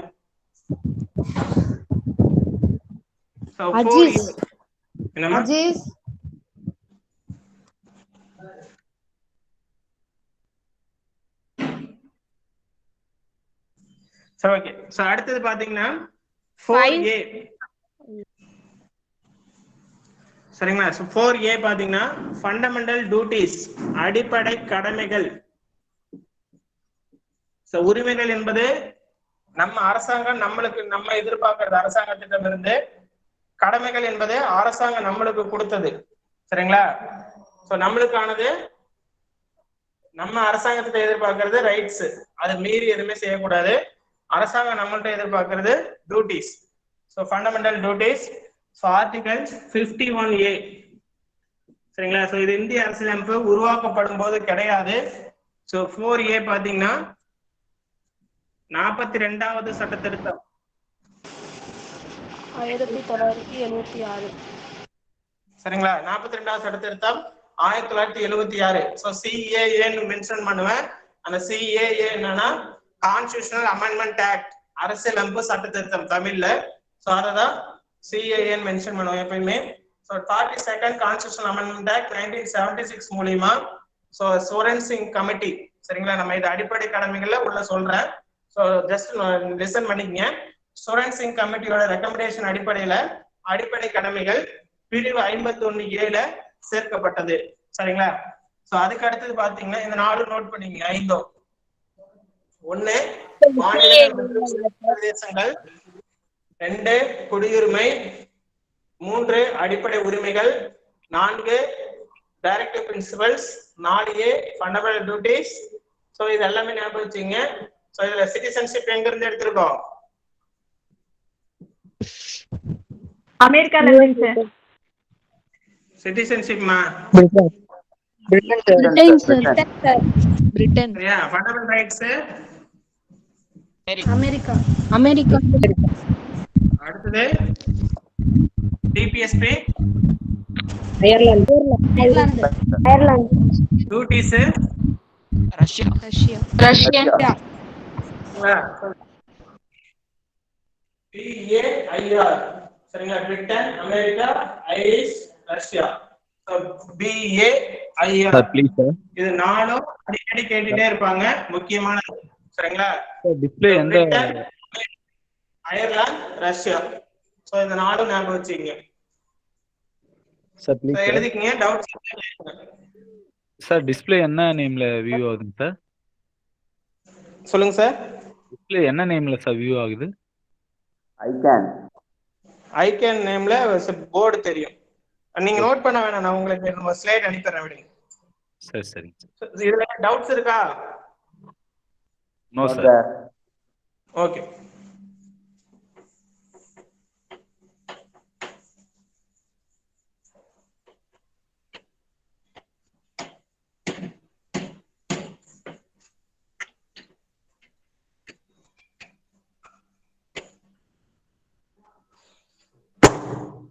அடுத்தது பிரிவு 5 யூனியன் கவர்மெண்ட்.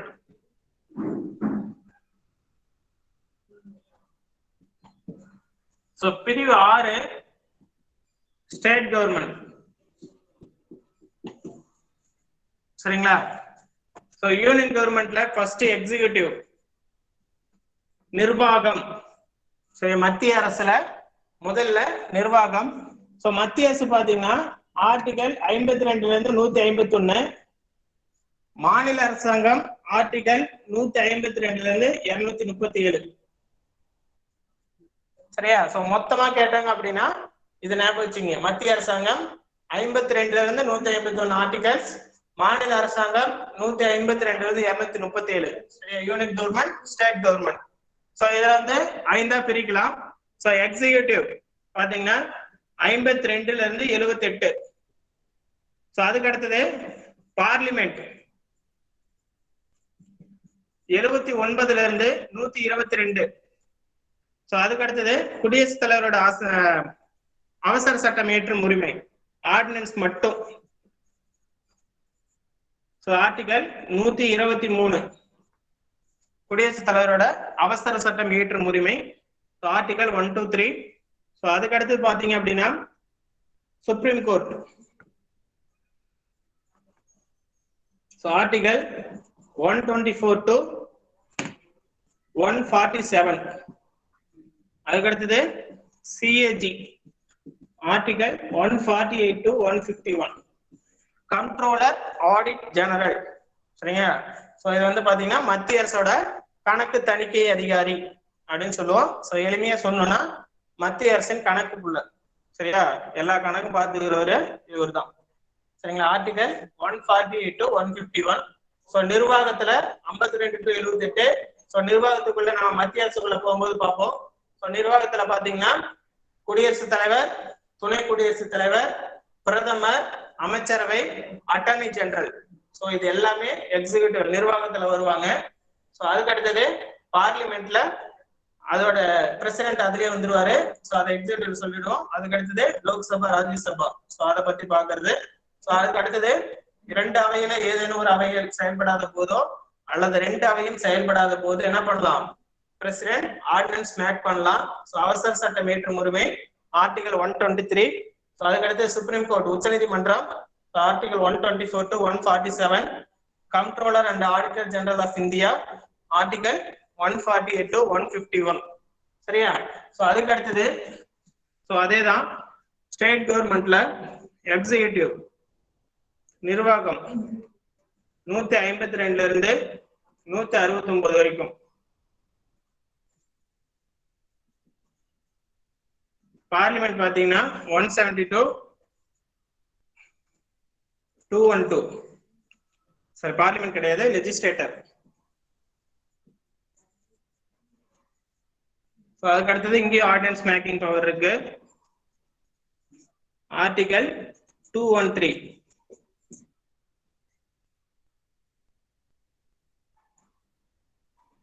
இந்த ஆர்டிகல் மட்டும் மாத்தீங்க 167 168. அதுக்கு அடுத்தது பாத்தீங்கன்னா ஹைகோர்ட் ஆர்டிகல் 2142 233. அதுக்கு அடுத்தது சபார்டினேட் கோர்ட்ஸ் கீழ்நிலை நீதிமன்றங்கள். இது வந்து பாத்தீங்கன்னா ஆர்டிகல் 234 to 237. சரிங்களா? இங்க மத்திய அரசோட நிர்வாகம், இங்க மாநில அரசோட நிர்வாகம். இங்க மத்திய சட்டமன்றம், பாராளுமன்றம், இங்க மாநில சட்டமன்றம். இங்க அவசர சட்டம், இங்கேயும் அவசர சட்டம். இங்க சுப்ரீம் கோர்ட், இங்க ஹைகோர்ட், இங்க சிஏஜி அங்க கிடையாது. ஏன்னா மாநில அரசுக்கும் கணக்குகளை வந்து தணிக்கை செய்யறது சிஏஜி தான். உள்ளாட்சி அமைப்புகள் கேட்டுக்கொண்டா மட்டும் செய்வாரு. யூனியன் பிரதேசத்துக்கும் சிஏஜி தான். சரிங்களா? அதனால மத்திய மாநில யூனியன் பிரதேசங்களுக்கு கணக்குகளை வந்து தணிக்கை செய்து சம்பந்தப்பட்ட நிர்வாகத்துல மூத்த அதிகாரியான குடியரசுத் தலைவர்கிட்டையும் ஆளுநர்கிட்டையும் துணைநிலை ஆளுநர் அல்லது நிர்வாகி அட்மினிஸ்ட்ரேட்டர் யார்கிட்டையும் அவங்கள்ட்ட ரிப்போர்ட் சப்மிட் பண்ணுவாரு. அவங்க வந்து பார்லிமெண்ட்ல லெஜிஸ்லேட்ல சப்மிட் பண்ணுவாங்க. அதான் சிஏஜியோட ஒர்க்கு. அதுக்கடுத்து பாத்தீங்கன்னா இங்க மாநில அரசுல சபார்டினேட் கோர்ட்ஸ். சரிங்களா? Article 234 to 37. சரிங்களா? இதுதான் மத்திய அரசாங்கம் மாநில அரசாங்கத்தோட ஆர்டிகல்ஸ். சரியா? இதுதான் வந்து பிரிவுகளும் இதுதான். இது ரெண்டுல ஏதாவது டவுட்ஸ் இருக்கா? இது வந்து கோஆர்டினேஷனா படிங்க, ஈஸியா இருக்கும். சார் ஸ்டேட் கவர்மெண்ட் மட்டும் ஒன்ஸ் மோர் சொல்லுங்க சார். புரியல. ஸ்டேட் கவர்மெண்ட் ஒன்ஸ் மோர் சொல்லுங்க ஸ்டேட் சார். கவர்மெண்ட் வந்து மொத்தமா பாத்தீங்கன்னா 152ல இருந்து 237. எக்ஸிகியூட்டிவ் அதோட நிர்வாகத்துல இருக்க ஆளுநர், முதலமைச்சர், அமைச்சரவை குழு. இங்க வந்து பாத்தீங்கன்னா அட்வொகேட் ஜெனரல். சரிங்களா? ஆர்டிகல் 165. அங்க 76. இங்க எல்லாமே பாத்தீங்கன்னா பாருங்க. இந்த 201. சரிங்களா? 201 200 வரைக்கும் பாத்தீங்கன்னா எல்லாமே மத்திய அரசுக்கும் மாநில அரசுக்கும் வித்தியாசம் 89 கூட்டினீங்கன்னா வரும். சரிங்களா? ஆனா 201க்கு அப்புறம் பாத்தீங்கன்னா 90க்கு போயிடும். ஏன்னா என்ன வித்தியாசம் வரும் அப்படின்னா, குடியரசுத் தலைவர் ஆளுநருக்கு வந்து ஒப்புதலுக்கு மசோதா போகும்போது ஆளுநர் விருப்பப்பட்டால் குடியரசுத் தலைவருக்கு வந்து மசோதா வந்து பாஸ் பண்ணலாம். சரிங்களா? அதனால ஒரு ஆர்டிகல் சேர்ந்துரும். அதுக்கப்புறம் பாத்தீங்கன்னா 90 டிஃபரன்ஸ் எல்லாமே வரும். சரிங்களா? அதனால அந்த 89 போட்டீங்கன்னா மத்திய அரசுக்கும் மாநில அரசுக்கும் டிஃபரன்ஸ் வந்துடும். அதை வச்சு கூட ஆர்டிகலை மேக் பண்ணிக்கலாம். ஆனா 201க்கு அப்புறம் 90 கூட்டுற மாதிரி வரும். பாத்தீங்க இங்க 79 89 கூட்டிங்கன்னா 168. அதுக்கு அடுத்தது 122, இங்க வந்து 212. நிர்வாகத்துல பாத்தீங்கன்னா ஆளுநர், முதலமைச்சர், அமைச்சரவை குழு மற்றும் அட்வொகேட் ஜெனரல் மாநிலத்துல. அதுக்கடுத்து சட்டமன்றம். சட்டமன்றம் என்பது சட்ட மேலவையும் சட்டப்பேரவையும் சேர்ந்தது பிளஸ் ஆளுநர். இது வந்து ஆர்டிகல் 168ல இருந்து 212. அடுத்து கவர்னர்ஸோட ஆர்டினன்ஸ் மேக்கிங் பவர். ஆளுநரின் அவசர சட்டம் இயற்றும் உரிமை ஆர்டிகல் 213. அங்க உச்ச நீதிமன்றம், இங்க உயர் நீதிமன்றம். 214 to 233. அதுக்கு அடுத்தது அங்க சபார்டினேட் கோர்ட் கிடையாது, அது இங்க இருக்கு. Article 234 to 237. புரியுதுங்களா? எஸ் சார், புரியுது சார்.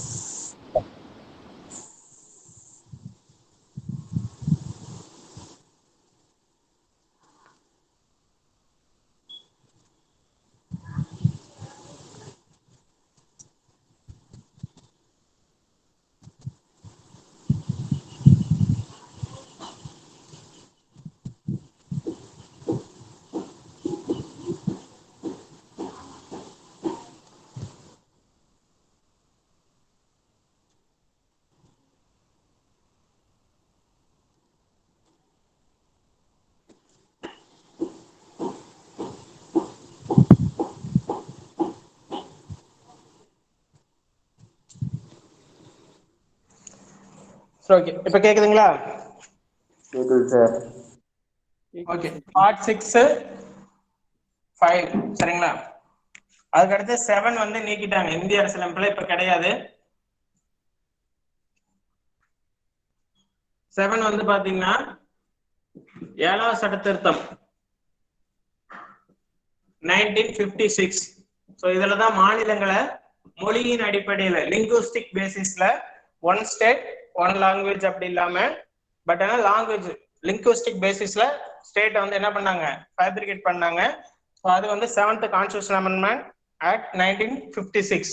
ஸோ இதுல என்ன பண்ணாங்க அப்படின்னா ஏற்கனவே இருந்த ஏபிசிடி 4 வகையான மாநிலங்கள் சரிங்களா. ஸோ அது மாநிலங்கள் யூனியன் பிரதேசம் வரலாறுல நம்ம பார்ப்போம். அந்த 4 வகையான மாநிலங்களை என்ன பண்ணிட்டாங்கன்னா நீக்கிட்டு மொழியின் அடிப்படையில மாநிலங்களை பிரிச்சாங்க. ஸோ அந்த 4 வகையான மாநிலங்கள் இருந்ததுதான் 7வது பிரிவு. அது இப்ப நடைமுறையில கிடையாது. 7வது சட்ட திருத்தம் 1956 மூலம் பிரிவு 7 நீக்கப்பட்டது சரிங்களா. ஆர்டிகல் 238.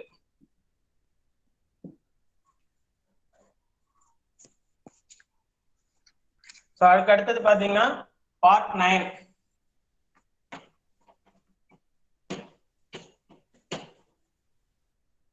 சரி பார்ட் 8 யூனியன் பிரதேசங்கள்.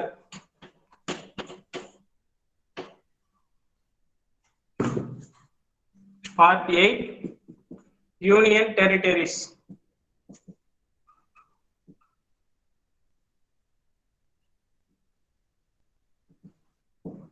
ஆர்டிகல் 238 இருந்து 238 நீக்கிட்டாங்க. 39 இருந்து 43 வரைக்கும் சரிங்களா. சோ இதுதான் வந்து யூனியன் பிரதேசங்கள் பத்திய சரத்துகள்.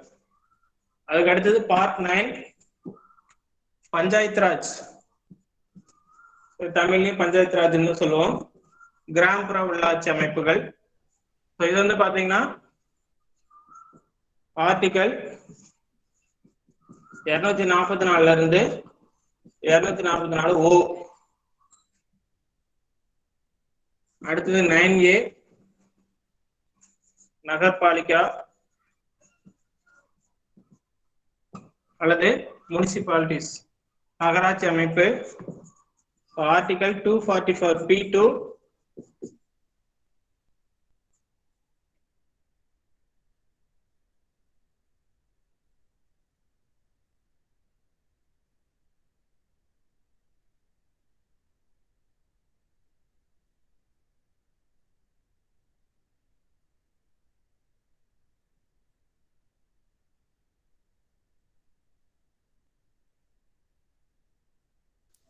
சார் மியூட்ல இருக்கு sir. Voice cake. Okay okay. இது மட்டும் பாத்துங்க, யூனியன் டெரிட்டரிஸ் வந்து 242 வரைக்கும் தான் சரிங்களா. Panchayat raj 243 to 243 O. Nagarpalika 243 P இருந்து ZH வரைக்கும். ZG தானே சார் வரும்? ZG மாத்திட்டேன் மேடம். அடுத்தது பார்ட் 9B கோஆபரேட்டிவ் சொசைட்டிஸ்.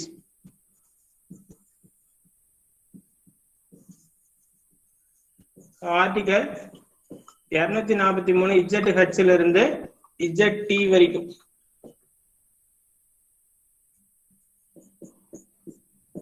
அதுக்கு அடுத்தது பாத்தீங்கன்னா SC/ST பகுதிகளோட நிர்வாகம்.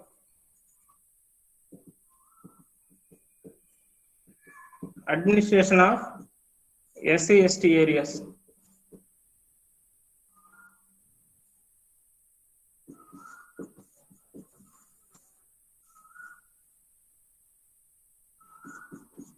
இருநூத்தி 244A சரியா. இதுல புரிஞ்சுங்க. பிரிவு 8 யூனியன் பிரதேசங்கள் சரத்து 239 to 42. பிரிவு 9 பஞ்சாயத்து ராஜ் 243 to 243 ஓ. பஞ்சாயத்து ராஜ் வந்து பி வரணும். அந்த பி வந்து அடுத்ததுல வந்துடும் சரிங்களா. அது ஞாபகம் வச்சுங்க. அதுக்கடுத்து நகர்பாலிகா 243 பி இருந்து 243 ZG. இஜெட்டுக்கு அப்புறம் எது சேர்க்க முடியாதுன்னா அடுத்து மறுபடியும் ஏபிசிடில ஆரம்பிச்சிருக்காங்க. ZABCDEFG வரைக்கும். அதுக்கடுத்து ஹச்ல இருந்து ZT வரைக்கும் கோஆபரேட்டிவ் சொசைட்டி சரிங்களா. இந்த கோஆபரேட்டிவ் சொசைட்டி எந்த அமெண்ட்மெண்ட்ல சேர்த்தாங்க? 97 2011.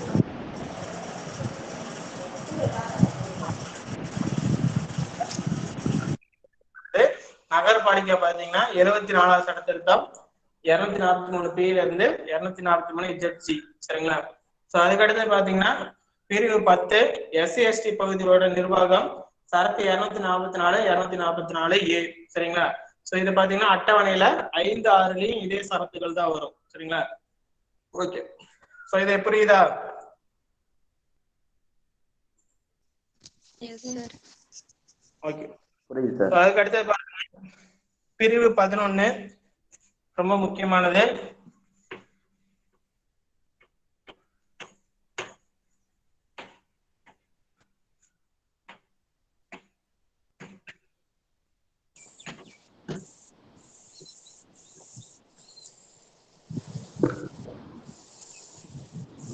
சென்ட்ரல் ஸ்டேட் ரிலேஷன்,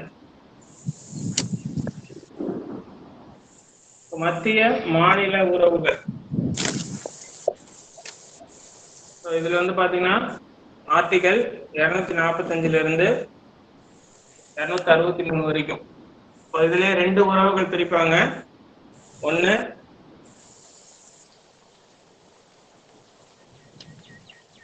சட்டமன்ற உறவுகள், அட்மினிஸ்ட்ரேட்டிவ் நிர்வாக உறவுகள். லெஜிஸ்லேட்டிவ் ரிலேஷன் ஆர்டிகல் என்ன? 245 to 255. அட்மினிஸ்ட்ரேஷன்ல 256 to 263. சரிங்களா? சோ இதான் வந்து மத்திய மாநில உறவுகள் பத்தி சொல்ற சரத்துகள். சோ அதுக்கு அடுத்தது பிரிவு 12 பினான்ஸ்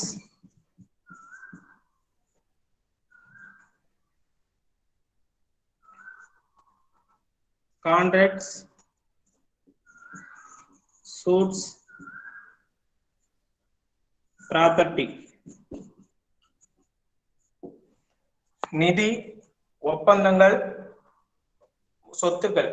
சோ இது எல்லாமே பாத்தீங்கன்னா பிரிவு 12ல வரும். So article 264 to 300A.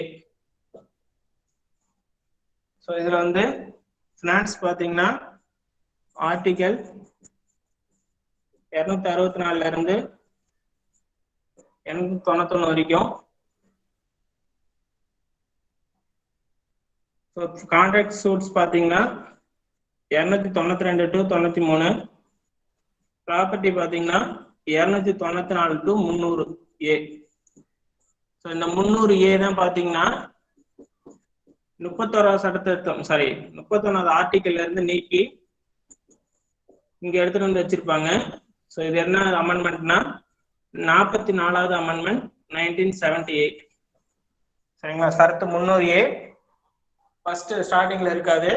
44 சட்ட திருத்தம் 1978 மூலம் ஆர்டிகல் 31 அடிப்படை உரிமைகள்ல ஒரு ஆர்டிகல் நீக்கிட்டு எடுத்துட்டு வந்து சட்ட உரிமையா இந்த சொத்து உரிமையை வந்து வச்சிருக்காங்க. சரிங்களா? இது 44 சட்ட திருத்தம் 1978. சரியா? சோ இந்த 12 புரியுதா?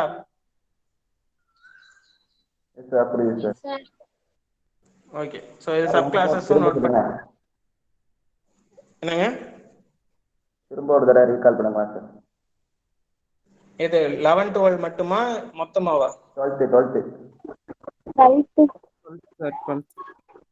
12 வந்து பாத்தீங்கன்னா நிதி வர்த்தகம் ஒப்பந்தம் வர்த்தகம் கிடையாது, ஒப்பந்தங்கள் சொத்துக்கள். சரிங்களா? சோ இது எல்லாமே சேர்ந்ததுதான். அதுல நிதி மட்டும் பாத்தீங்கன்னா 264 to 291 3 வகையான உறவுகள் சொல்லுவோம். மற்ற சட்டமன்ற உறவுகள், நிர்வாக உறவுகள், நிதி உறவுகள். சரிங்களா? அந்த சட்டமன்ற உறவுகள் 245 to 55, நிர்வாக உறவுகள் 56 to 63. ஸோ அதுக்கடுத்து பார்ட் மட்டும் மாறிட்டோம். சரிங்களா? 12வது பார்ட்ல நிதி உறவுகள் 264 to 91. ஸோ அதுக்கடுத்து ஒப்பந்தங்கள் பாத்தீங்கன்னா 92 93 ஆர்டிகல். சொத்து உரிமை பாத்தீங்கன்னா 94 இருந்து 300A. சரிங்களா? ஸோ அதுக்கு அடுத்தது பாத்தீங்கன்னா மொத்தமா கேட்டாங்க பார்ட் 12 அப்படின்னா 264 to 300A. அதே மாதிரி 11 பார்ட் ஃபுல்லா கேட்டாங்கன்னா 245 to 63. ஆனா பிரிச்சு ஆல்ரெடி குரூப் 1ல கேட்டிருக்காங்க. சரிங்களா? ஸோ அதனால ஆர்டிகல் பிரிச்சு ஞாபகம் வச்சுங்க. சரியா, புரியுதா? புரியுது சார், புரியுது சார். ஓகே, அதுக்கு அடுத்தது பார்ட் 13. என்ன சார் இருக்கு? புரியல. ஃபினான்ஸ் கான்ட்ராக்ட்ஸ், அதுக்கப்புறம் என்ன சார்? SUITS-ஆ? என்ன இது? சூட்ஸ்.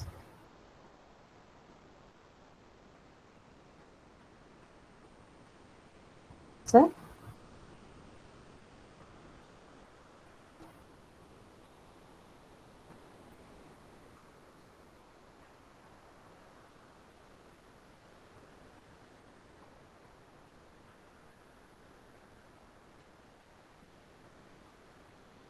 கேக்குதுங்களா? ஓகே. ஸோ நிதி, கான்ட்ராக்ட் ஒப்பந்தங்கள், சூட்ஸ் நம்ம ஒப்பந்தங்கள், இது தொடர்பான வழக்குகள், சொத்துக்கள், ஸோ இது எல்லாமே சேர்ந்ததுதான் பார்ட் 12. ஓகே, புரியுதா? அழைச்சிடலாமா? சார்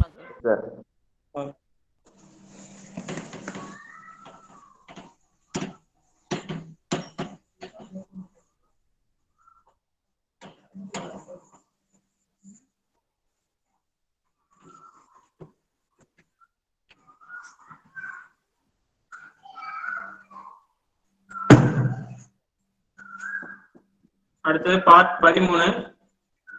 இந்திய நாடுகளுக்குள், சரியா, trade and commerce within intercourse.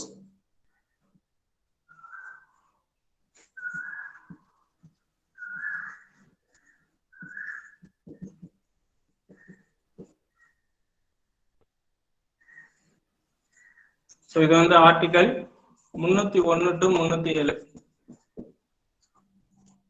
இரு நாடுகளுக்கிடையவா இன்டர்கோர்ஸ்னா நாடுகளுக்கிடையான வர்த்தகம் மற்றும் வணிகம், சரிங்களா? ஸோ இதுதான் ஆர்டிகல் 301 to 307.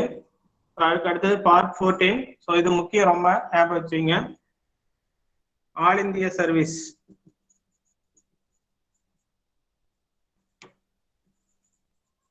அகில இந்திய குடிமை பணிகள் மற்றும் தேர்வாணையங்கள், சரிங்களா? இது ஆர்டிகல் 308 to 23.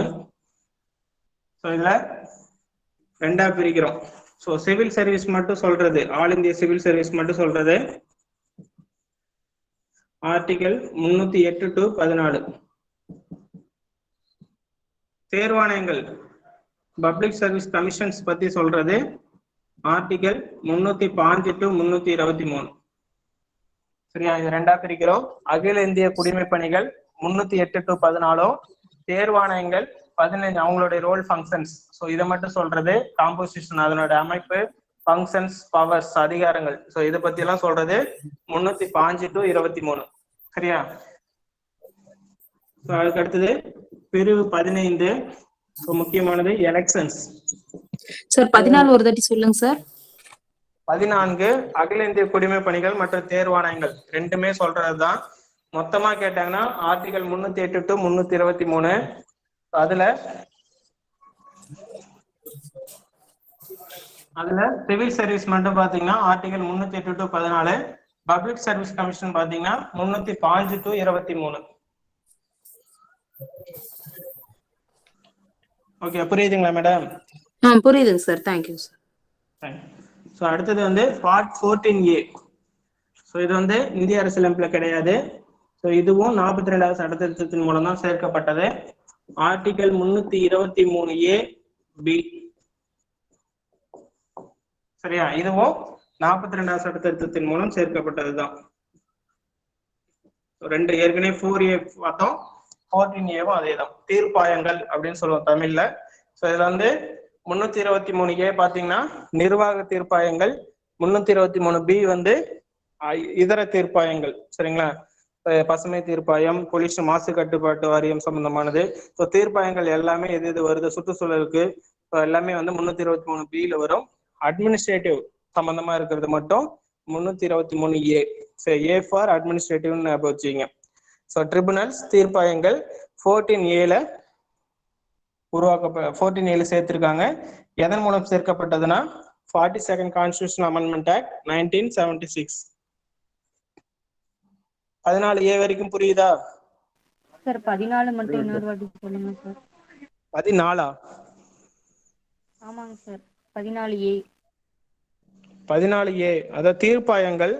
தீர்ப்பாயம் என்பது என்னன்னா, நம்ம எப்படி கோர்ட்ல வந்து கேஸ் போட்டு அதை ஃபைல் பண்ணி விசாரிக்கிறாங்களோ அதே மாதிரி ஒரு அமைப்பு தான். ஸோ இது வந்து பாத்தீங்கன்னா 42வது சட்ட திருத்தத்தின் மூலம் 1976ல இந்திய அரசியலமைப்புல சேர்க்கப்பட்டது. ஸோ இது வந்து சரத்துகள் பாத்தீங்கன்னா, இதை பத்தி சொல்ற சரத்து பாத்தீங்கன்னா ஆர்டிகல் 323A 323B. சரிங்களா? இந்திய அரசியலமைப்பு தொடக்கத்துல இது கிடையாது. கிளியரா இருக்குங்களா? புரியுதுங்களா? சார் ஆர்டிகல் 323B எதை பற்றிங்க சார் சொல்லுது? பேசுறது கேட்கலமா?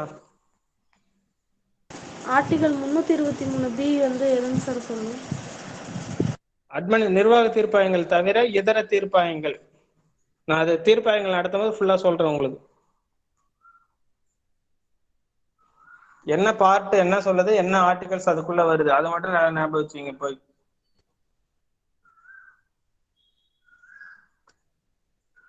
ஓகே. ஸோ அதுக்கு அடுத்து பாத்தீங்கன்னா பிரிவு 15. சார் சொல்லுங்க. பகுதி 13, 14 என்ன சார்? 13 இந்திய நிலவரைக்குள் வர்த்தகம் வணிகமா சார்? 14 அகில இந்திய குடிமை பணிகள். Okay sir.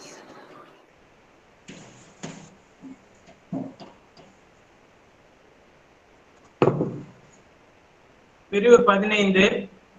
ஸோ தேர்தல், எலெக்ஷன் கமிஷன், தேர்தல் முறைகள். ஸோ இது வந்து பாத்தீங்கன்னா ஆர்டிகல் 324 to 329A. பிரிவு 16.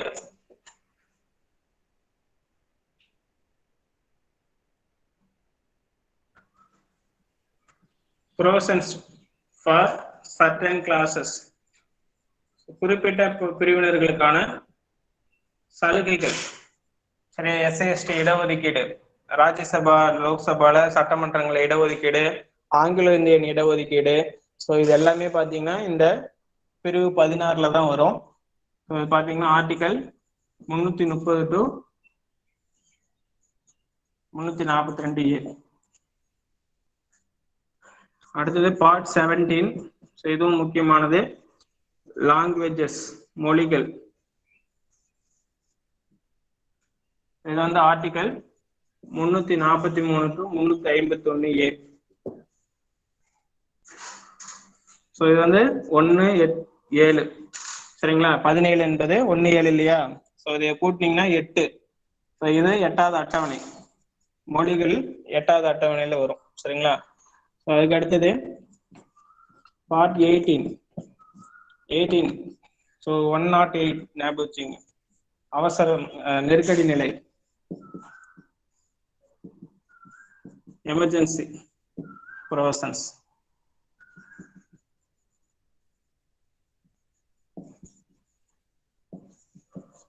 ஸோ 3 வகை நெருக்கடி நிலைகள் இருக்கு. So 352 to 360. அதுக்கடுத்து பாத்தீங்கன்னா பார்ட் 19 மிஸ்செல்லியஸ், இதர வகைகள்.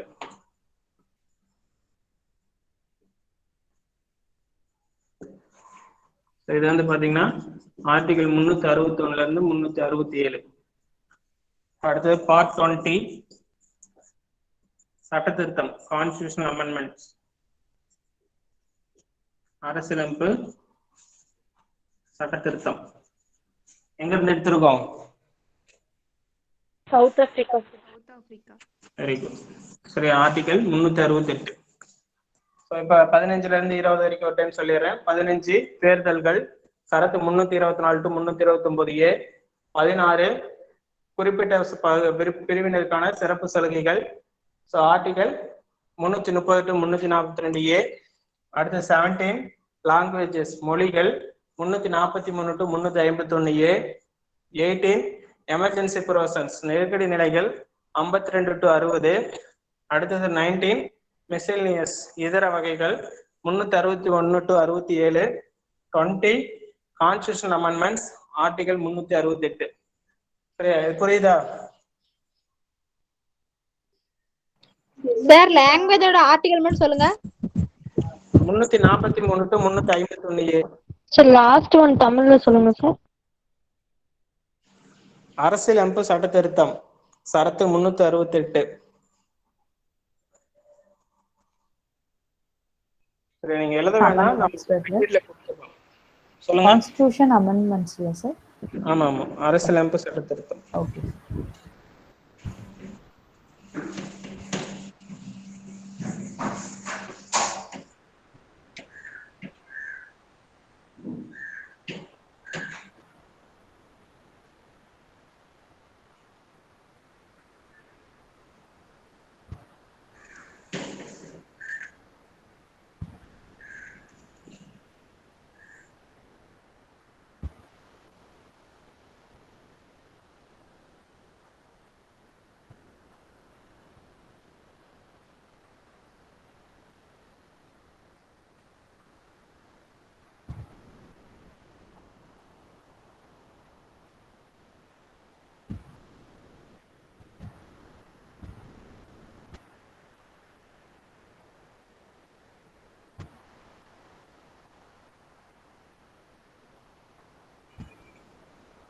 அதுக்கடுத்து பாத்தீங்கன்னா பிரிவு 21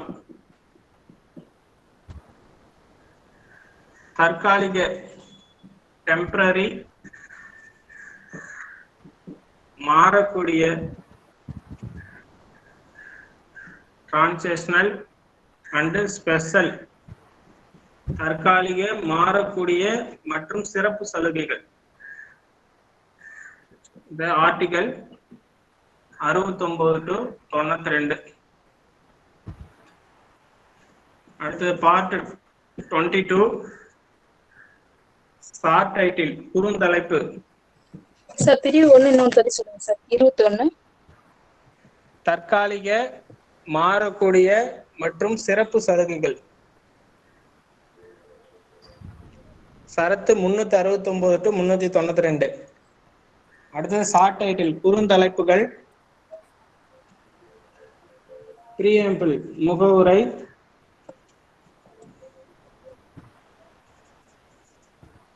ஆத்தரைட்டேட்டிவ் டெக்ஸ்ட் இன் ஹிந்தி ஹிந்தியின் அதிகாரப்பூர்வ மொழி ரிப்பீல்டு நீக்கப்பட்டவை. ஸோ இது எல்லாமே பிரிவு 22ல 393 to 95. பிரிவு 22 குறுந்தலைப்புகள் முகவுரை. அதுக்கு அடுத்தது ஆத்தரைட்டேட்டிவ் டெக்ஸ்ட் இன் ஹிந்தி ரிப்பீல்டு. கமென்ஸ்மெண்ட் தொடக்கம்னு சொல்லுவோம், அதுதான் பிரியாம்பிள் சொல்லியிருக்கேன். கமென்ஸ்மெண்ட் தொடக்கம், குறுந்தலைப்புகள் தொடக்கம், இந்திய அதிகாரப்பூர்வ மொழி ரிப்பீல்டு நீக்கப்பட்டவை. ஸோ இது எல்லாமே சேர்ந்தது தான் பிரிவு 22 சரத்து 393 to 395. இப்போ இது மெட்டீரியல் எல்லாமே உங்களுக்கு அனுப்பி வரேன், நீங்க எழுதிக்கலாம் இருக்க வேணாம், சரிங்களா? அதனால கவனிங்க போதும். ஸோ 22 பிரிவுகள் சரத்துகள் நல்லா ஒரு டைம் மெமரி பண்ணிக்கங்க ஆர்டிகல்ஸோட.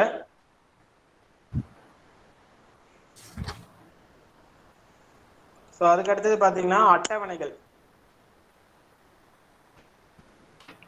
பிரிவுகளில் டவுட்ஸ் இருக்கா? No sir.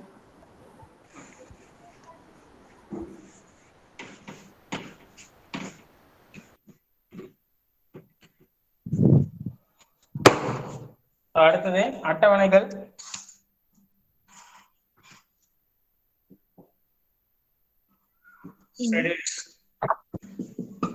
ஃபர்ஸ்ட் மாநிலங்கள் மற்றும் யூனியன் பிரதேசங்களோட எல்லைகள்.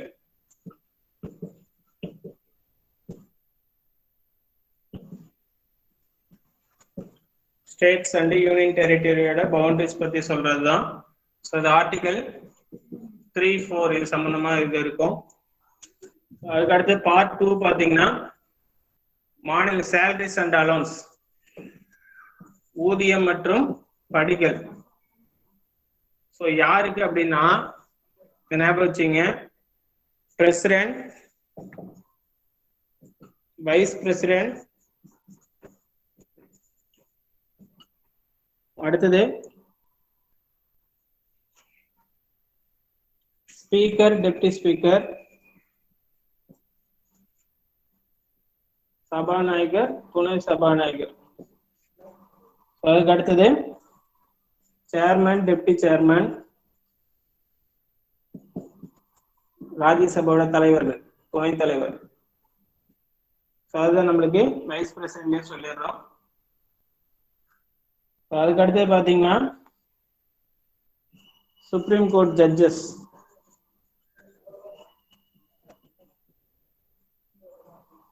அதுக்கு அடுத்தது சிஏஜி. இவங்களோட சம்பளம் மத்திய அரசுல. அதே மாதிரி மாநில அரசுல கவர்னர், இந்த ஸ்பீக்கர், டெப்டி ஸ்பீக்கர். ஸோ அது அப்படியேதான். சட்டப்பேரவையோட தலைவர், துணைத் தலைவர், சட்ட மேலவையின் தலைவர், துணைத் தலைவர். இங்க சுப்ரீம் கோர்ட் ஜட்ஜஸ்க்கு பதிலாக ஹை கோர்ட் ஜட்ஜஸ். சிஏஜி இங்க கிடையாது. சரிங்களா? சோ இவங்களுடைய சம்பளம் மற்றும் படிகளை பத்தி சொல்றதுதான் ஆர்டிகல் ஷெட்யூல் 2. சரி, 2வது அட்டவணை.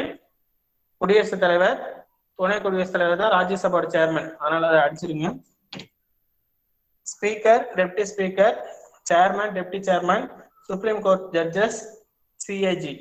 அதே மாதிரி மாநில அரசுல governor, speaker, deputy speaker, chairman, deputy chairman இருந்தா. அடுத்தது ஹைகோர்ட் ஜட்ஜஸ், சிஏஜி அங்க கிடையாது. ஸோ இவங்க தான் இந்திய அரசியலமைப்பால் அங்கீகரிக்கப்பட்ட நபர்கள். ஸோ இவங்க இவங்களுடைய ஊதியம் மற்றும் படிகளை பத்தி சொல்றதுதான் அட்டவணை 2. சரியா? 2வது அட்டவணை புரியுதா? ஓகே. ஸோ அதுக்கு அடுத்தது பாத்தீங்கன்னா 3வது இதை அப்படியே ஞாபகம் வச்சுங்க.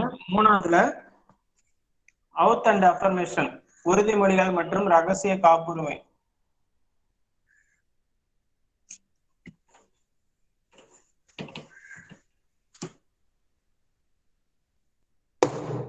அவுத் அண்ட் அஃபர்மேஷன் 3வது அட்டவணை.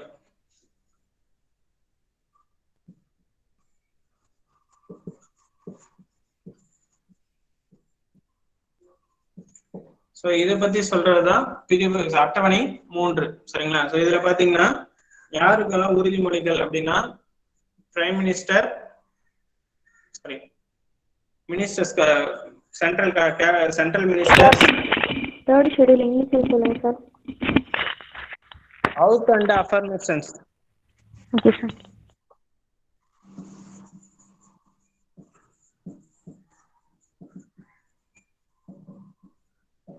So central ministers, cabinet ministers,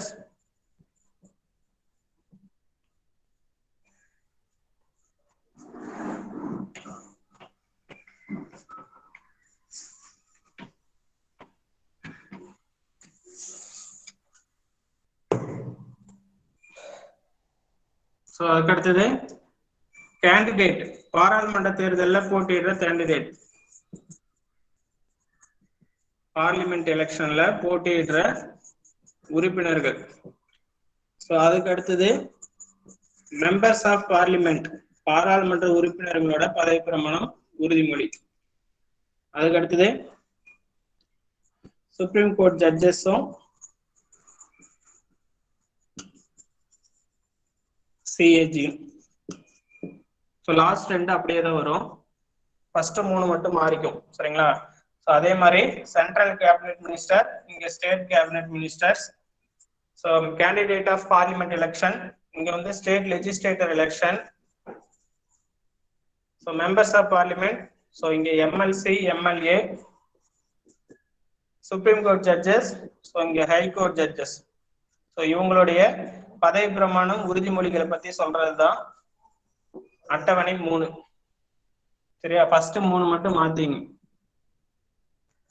president, speaker, chairman, இது 3 தூக்கிட்டு மினிஸ்டரு, கேண்டிடேட், மெம்பர்ஸ். இது 3 வச்சு மாத்திட்டீங்கன்னா 3வது அட்டவணை. ஸோ அதுக்கு அடுத்தது 4வது அட்டவணை allocation of seats in Rajya Sabha in various state and union territories. மாநிலங்கள் மற்றும் யூனியன் பிரதேசங்கள்ல ராஜ்யசபா உறுப்பினர்களுக்கான இடஒதுக்கீடு. ஸோ இதை பத்தி சொல்றதுதான் அட்டவணை 4. சரத்து வந்து பாத்தீங்கன்னா இதுக்கு ரிலேட்டடான சரத்து 4ம் 80. சரிங்களா? ஆர்டிகல் 4 பாத்தீங்கன்னா இதை வந்து மாநிலங்களை உருவாக்குற அதிகாரம் பாராளுமன்றத்துக்கு தான் இருக்கு. அதே மாதிரி அதுக்கு சம்பந்தமான ராஜ்யசபா உறுப்பினர்களை உருவாக்குற அதிகாரமும் பாராளுமன்றத்துக்கு தான் இருக்கு. அதே மாதிரி ராஜ்யசபாவோட உறுப்பினர் எண்ணிக்கை பத்தி சொல்ற ஆர்டிகல் பாத்தீங்கன்னா ஆர்டிகல் 80. சரிங்களா? அதனால ஆர்டிகல் 80 முக்கியமானது. ஆர்டிகல் 4 இது சம்பந்தமா இருக்கிறது தான் அட்டவணை 4.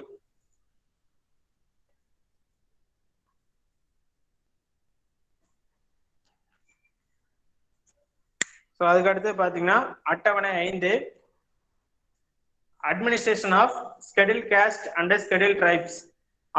அட்டவணைப்படுத்தப்பட்ட மற்றும் பழங்குடியினர்கள் பகுதிகளோட நிர்வாகம் பத்தி சொல்றது அட்டவணை 5. இது வந்து பாத்தீங்கன்னா சரத்து 244. சரிங்களா? இதெல்லாம் நான் மெட்டீரியல கொடுத்துட்றேன். அடுத்தது அட்டவணை 6 பாத்தீங்கன்னா அஸ்ஸாம், மேகாலயா, திரிபுரா, மிசோரம். இந்த 4 பகுதிகளோட நிர்வாகம் பத்தி சொல்றது. இது வந்து பாத்தீங்கன்னா இதுவும் சரத்து 244 தான் இதை பத்தி சொல்லும். சரிங்களா? அதுக்கு அடுத்தது பாத்தீங்கன்னா 5, 6 ஒரே மாதிரி தான் ஞாபகம் வச்சுங்க. பார்ட் எதுல வருது? அதுங்க 10வது இதுல வரும். சரிங்களா? அதை ஞாபகம் வச்சுங்க. 5 இந்தாண்ட 10, 5 × 2 10 ஞாபகம் வச்சுங்க.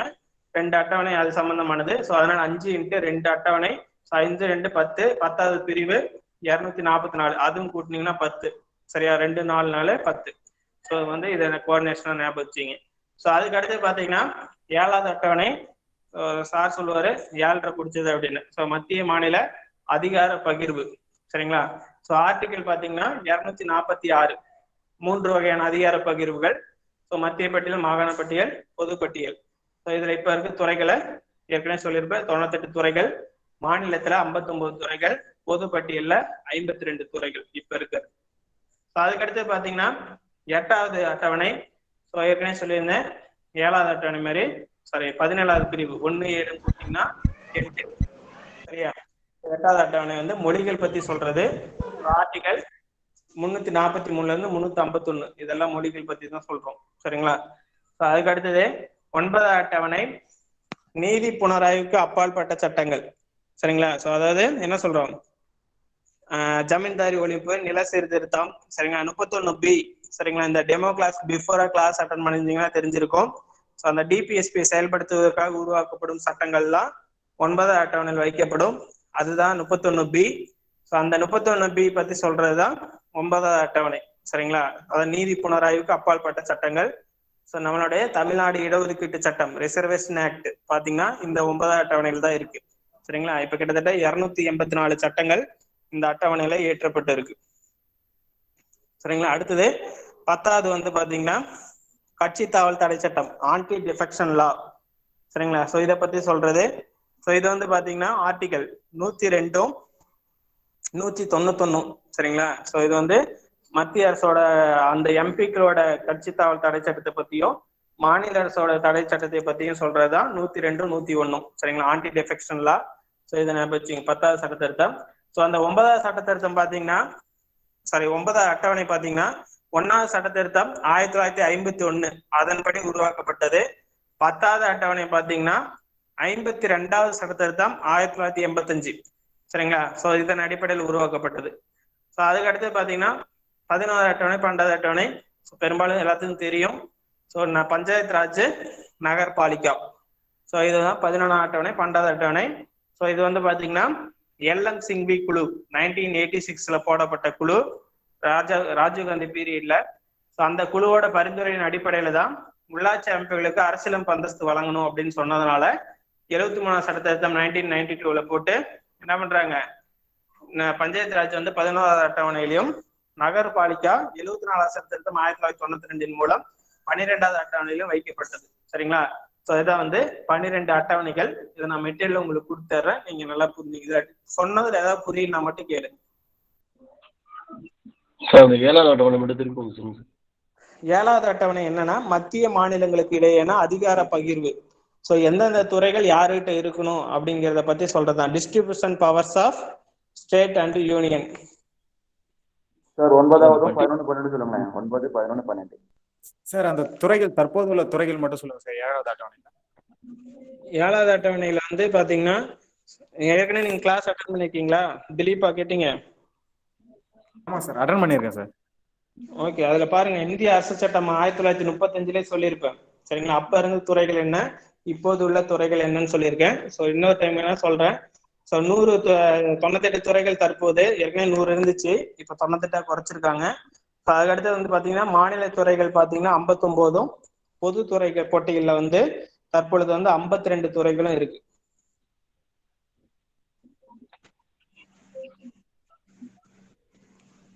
சார் வேற மாநில ஏதாவது 59 பொதுத்துறை தானே சார்? பொதுத்துறை புரியல. 98 துறைகள் சொன்னீங்களா சார்? அதுல மாநிலத்துறை 59, அப்புறம் பொதுத்துறை ஒவ்வொரு பொதுத்துறை எத்தனை சார்? பொதுப்பட்டியல் அதான் சொன்னேன் 52. 52. ஓகே. வேற யாருக்கு டவுட்ஸ் இருக்கா இதுல? சார் அட்டவணை 5, 6 எந்த ஆர்டிகல்ல சார் வருது? 244 சார் 10வது ரெண்டாவது பிரிவு. சார் 11, 12 சொல்லுங்களேன். 11, 12. 11 வந்து பஞ்சாயத்து ராஜ் 73வது சட்ட திருத்தம் 1992 மூலம் சேர்க்கப்பட்டது. சரத்து 243 இருந்து 243 ஓ. சரிங்களா? அது சம்பந்தமா இருக்கும். அட்டவணை பிரிவுலையும் பார்ப்போம், 9ல வரும். ஸோ அதுக்கு அடுத்தது பாத்தீங்க அப்படின்னா 12 வந்து பாத்தீங்கன்னா 74வது சட்ட திருத்தம் 1992 நகர்பாலிகா. ஸோ நகராட்சி அமைப்புகளை பத்தி சொல்றது. ஸோ இது வந்து பிரிவு 9A இருக்கு. சரிங்களா? பாட்டுல பார்க்கும்போது ஸோ எப்ப சேர்த்தாங்கன்னா 74 சட்ட திருத்தத்தின் மூலம் சேர்க்கப்பட்டது. பாத்தீங்கன்னா 9, 10, 11, 12 நாலுமே வந்து இந்திய அரசியலமைப்பு உருவாக்கப்படும் போது கிடையாது. இந்திய அரசியலமைப்பு உருவாக்கப்பட்டதுக்கு நடைமுறைக்கு வந்ததுக்கு அப்புறம் 9வது அட்டவணை 1வது சட்ட திருத்தம் 1951 சேர்த்தாங்க. 10வது அட்டவணை 52வது சட்ட திருத்தம் 1985 சேர்த்தாங்க. 11வது அட்டவணை 73வது சட்ட திருத்தம் 1994 12வது அட்டவணை 74வது சட்ட திருத்தம் 1992 சேர்த்தாங்க. சரிங்களா? மொத்தம் 4 சட்ட திருத்தங்கள் ஞாபகம் வச்சீங்க.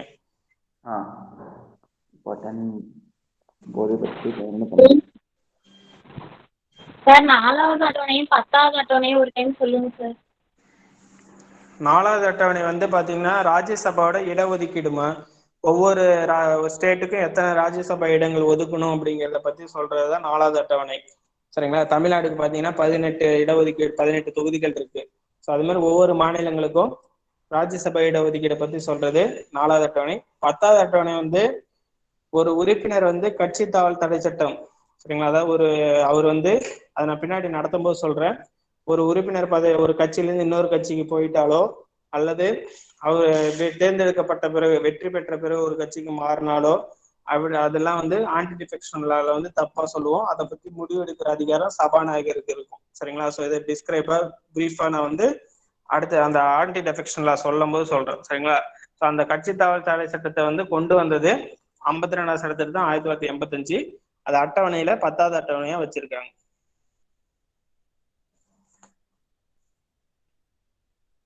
வேற யாராவது டவுட்ஸ் இருக்கா? வேற யாருக்காவது? ஓகே. ஸோ இதுதான் வந்து இந்திய அரசியலமைப்போட பிரிவுகள், அட்டவணைகள், மூலங்கள். இது மூணும் இல்லாம கொஸ்டின்ஸே இருக்காது. கட்டாயம் ஒவ்வொன்றுல இருந்து ஒவ்வொரு கொஸ்டின் கட்டாயம் எதிர்பார்க்கலாம். ஸோ அதனாலதான் இதை ஒரு கிளாஸ் ஜஸ்ட் கொடுத்துட்டா போதும்னு நினைச்சேன். பட் ஆனால் எக்ஸ்பிளைன் பண்ணா கொஞ்சம் ஈஸியா நீங்க புரிஞ்சுப்பியாங்க அப்படிங்கிறதுனால கொடுத்துருக்கேன். சரிங்களா? ஸோ இன்னைக்கு ஃபீட்பேக் ஃபார்ம் வந்து அந்த ப்ரொடக்ட் பண்ணி எடுத்துருமா, மெயில் எடுத்துட்டீங்களா? ஸோ ஃபீட்பேக் ஃபார்ம் எல்லாருமே இப்போ அட்டன் பண்ணவங்க எல்லாமே ஃபீட்பேக் ஃபார்ம் கொடுங்க, பாலிட்டி சம்பந்தமா மட்டும். ஸோ என்ன ஃபீட்பேக் இருக்கோ அதை ஆக்டிவேட் பண்ணிட்டு அடுத்த கிளாஸ்ல உங்களுக்கு கொடுக்குறேன். ஸோ பார்ட்ஸ், ஷெடியூல்ஸ், சோர்சஸ், இது வரைக்கும் நடத்தின பகுதிகள் எதுவுமே தெரியாம அடுத்த கிளாஸ் தயவு செஞ்சு வந்துடாதீங்க. எல்லாமே நல்லா படிங்க. இது வரைக்கும் இன்னைக்கு இந்த கிளாஸ் வரைக்கும் போன ஞாயிற்றுக்கிழமையில இருந்து நடத்தின எல்லா பகுதிகள் பிளஸ் அந்த மாஸ்டர் அந்த புக்கு கரண்ட் அஃபேர்ஸ் மேக்ஸின் பேஸ் பண்ணி உங்களுக்கு கரண்ட் அஃபேர்ஸ் டெஸ்ட் இருக்கும். அந்த புக்கு வந்து வாங்கணுங்கிற காரணத்துக்காக நான் சொல்லல. அந்த புத்தகத்துல இருக்க கண்டென்ட் நீங்க ஃபுல்லா பாத்தீங்கன்னா உங்களுக்கு தெரியும். வெறும் ஜிகே மட்டும், சாரி கரண்ட் அஃபேர்ஸ் மட்டும் இருக்காது, அது சம்பந்தமான பேக்ரவுண்ட் ஜிகேவும் இருக்கும். சரிங்களா? அதனால அதை ஃபுல்லா படிச்சீங்கன்னா நீங்க ஜெனரல் ஸ்டடீஸ்லயும் மார்க் ஸ்கோர் பண்ண முடியும். ஸோ அதை ஃபுல்லா அதையும் பேஸ் பண்ணி தான் நான் கரண்ட் அஃபேர்ஸ் கொஸ்டின்ஸ் எடுப்பேன். வெறும் கரண்ட் அஃபேர்ஸ் மட்டும் இருக்காது. சரிங்களா? எம்ஜிகே பேஸ்டும் கொஸ்டின்ஸ் இருக்கும்.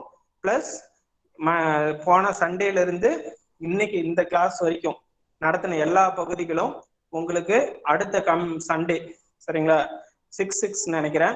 ஸோ June 6 அன்னைக்கு உங்களுக்கு 10 to 1 200 கொஸ்டின்ஸ் டெஸ்ட் இருக்கு.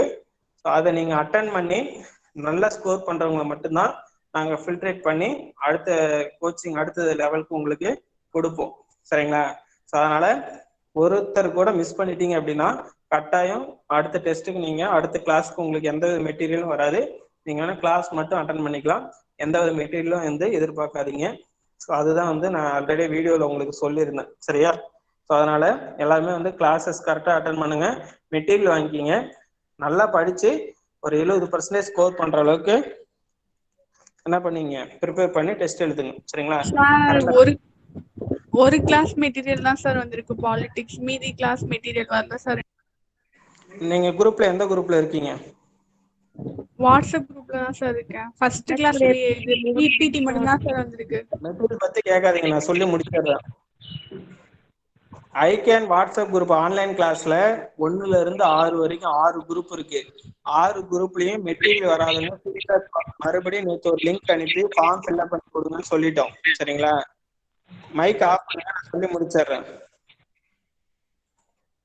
ஸோ ஃபர்ஸ்ட் 6 குரூப்லயும் நேற்று ஃபார்ம் போட்டு யார் யாருக்கு மெட்டீரியல் வரலையோ மெயில் ஐடி நீங்க தப்பா கொடுத்துருந்தீங்கன்னா வராது. ஒரு 48 மெயில் ஐடி தப்பா இருக்குது. ஸோ அதனால வந்து நீங்க மறுபடியும் வராதவங்க மட்டும் ஃபில் பண்ணி கொடுங்கன்னு சொல்லியாச்சு.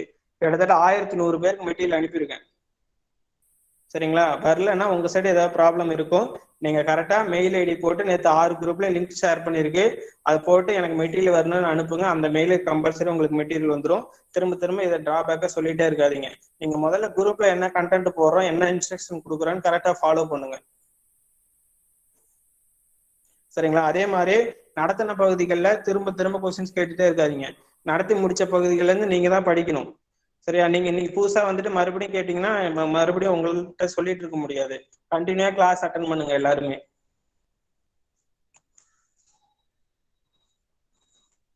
கண்டினியூவா கிளாஸ் அட்டன் பண்ணுங்க, டெஸ்ட் எழுதுங்க. கண்டினியூவா வந்து எல்லா கிளாஸும் அட்டன் பண்ணீங்கன்னா தான் புரியும். நடுவில் வந்து திடீர்னு சென்ட்ரல் கவர்மெண்ட்ல வந்து நின்றுட்டுனா ஃபர்ஸ்ட்ல இருந்து வந்தீங்கன்னா புரியாது, சரியா. ஒரு டைம் 2 டைம் புரியலன்னா குரூப்ல வாட்ஸ்அப் யூடியூப் சேனல்ல எல்லா வீடியோஸும் இன்னைக்கு அப்லோட் பண்ணிடுவோம். ஸோ அது வந்துடும். மெட்டீரியலும் இன்னைக்கு காலையில் நடத்தின வரைக்கும் எல்லா மெட்டீரியலும் வந்துடும், சரிங்களா. ஸோ இதுல இருந்து நேற்று நடத்தின எக்கனாமிக்ஸ், நேற்று நடத்தின unit 8, so geography. So geography இன்னைக்கு முடிச்சுட்டாருன்னா அடுத்த டெஸ்ட்ல தான் அதை வைக்க போறோம். ஸோ அதனால நேற்று நடத்தின பகுதிகளில் 3ல இருந்துமே கொஸ்டின்ஸ் வராது. ஸோ எந்தெந்த கண்டென்ட் எந்தெந்த டாபிக்ங்கிறத நான் ரெடி பண்ணி உங்களுக்கு கண்டென்ட் போட்டுடுறேன். ஸோ எக்ஸாம் டெஸ்ட்டுக்கு நல்லா ப்ரிப்பேர் பண்ணுங்க. ஸோ அதுக்கான கண்டென்ட்டுக்கான மெட்டீரியல் வீடியோஸ் வந்து இன்னைக்கு நாளைக்கு ஈவினிங்குள்ள உங்களுக்கு எல்லாத்துக்கும் ரீச் ஆயிடும். வரலைன்னா அந்த மெயில வந்து கரெக்டா போடுங்க, போட்டு உங்க மெயிலுக்கு வாங்கிக்கிங்க, சரியா.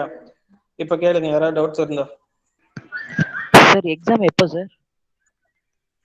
Exam June 6 morning 10 to 1.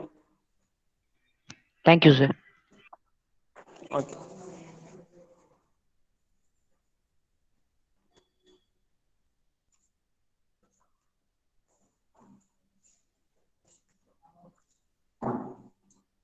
வேற யாருக்கா டவுட்ஸ் இருக்கா?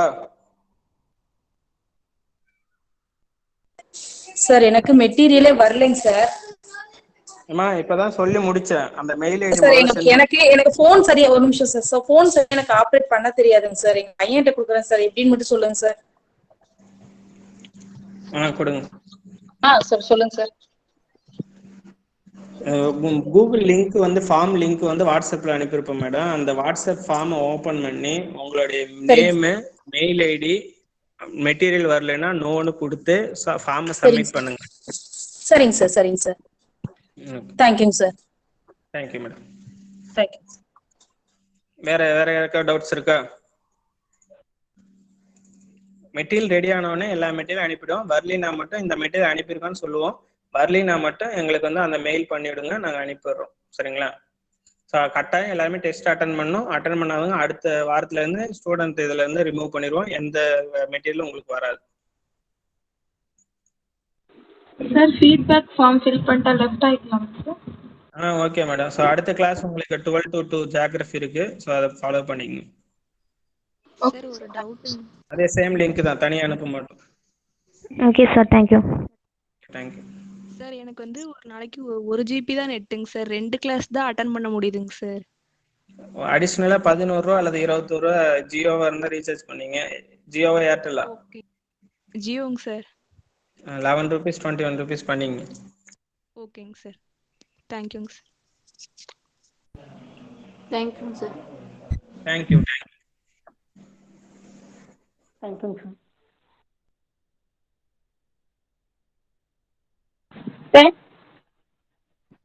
சொல்லுங்க மேடம்.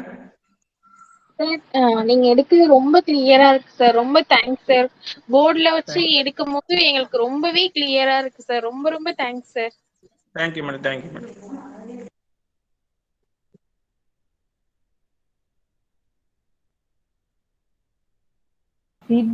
ஃபீட்பேக் ஃபார்ம் லிங்க் வேணுமா sir? Okay madam. Okay, feedback form வேணுங்களா? இல்லை சார், ஃபீட்பேக் அனுப்புங்க சார் கிளாஸ் முடிஞ்சோன்னு. அனுப்பிடுங்க, பார்த்துக்கிறேன். அதான் sir link. Thank you sir. Thank you madam. Link மெசேஜில் போட்டுங்க பாருங்க. Okay sir, thank you sir.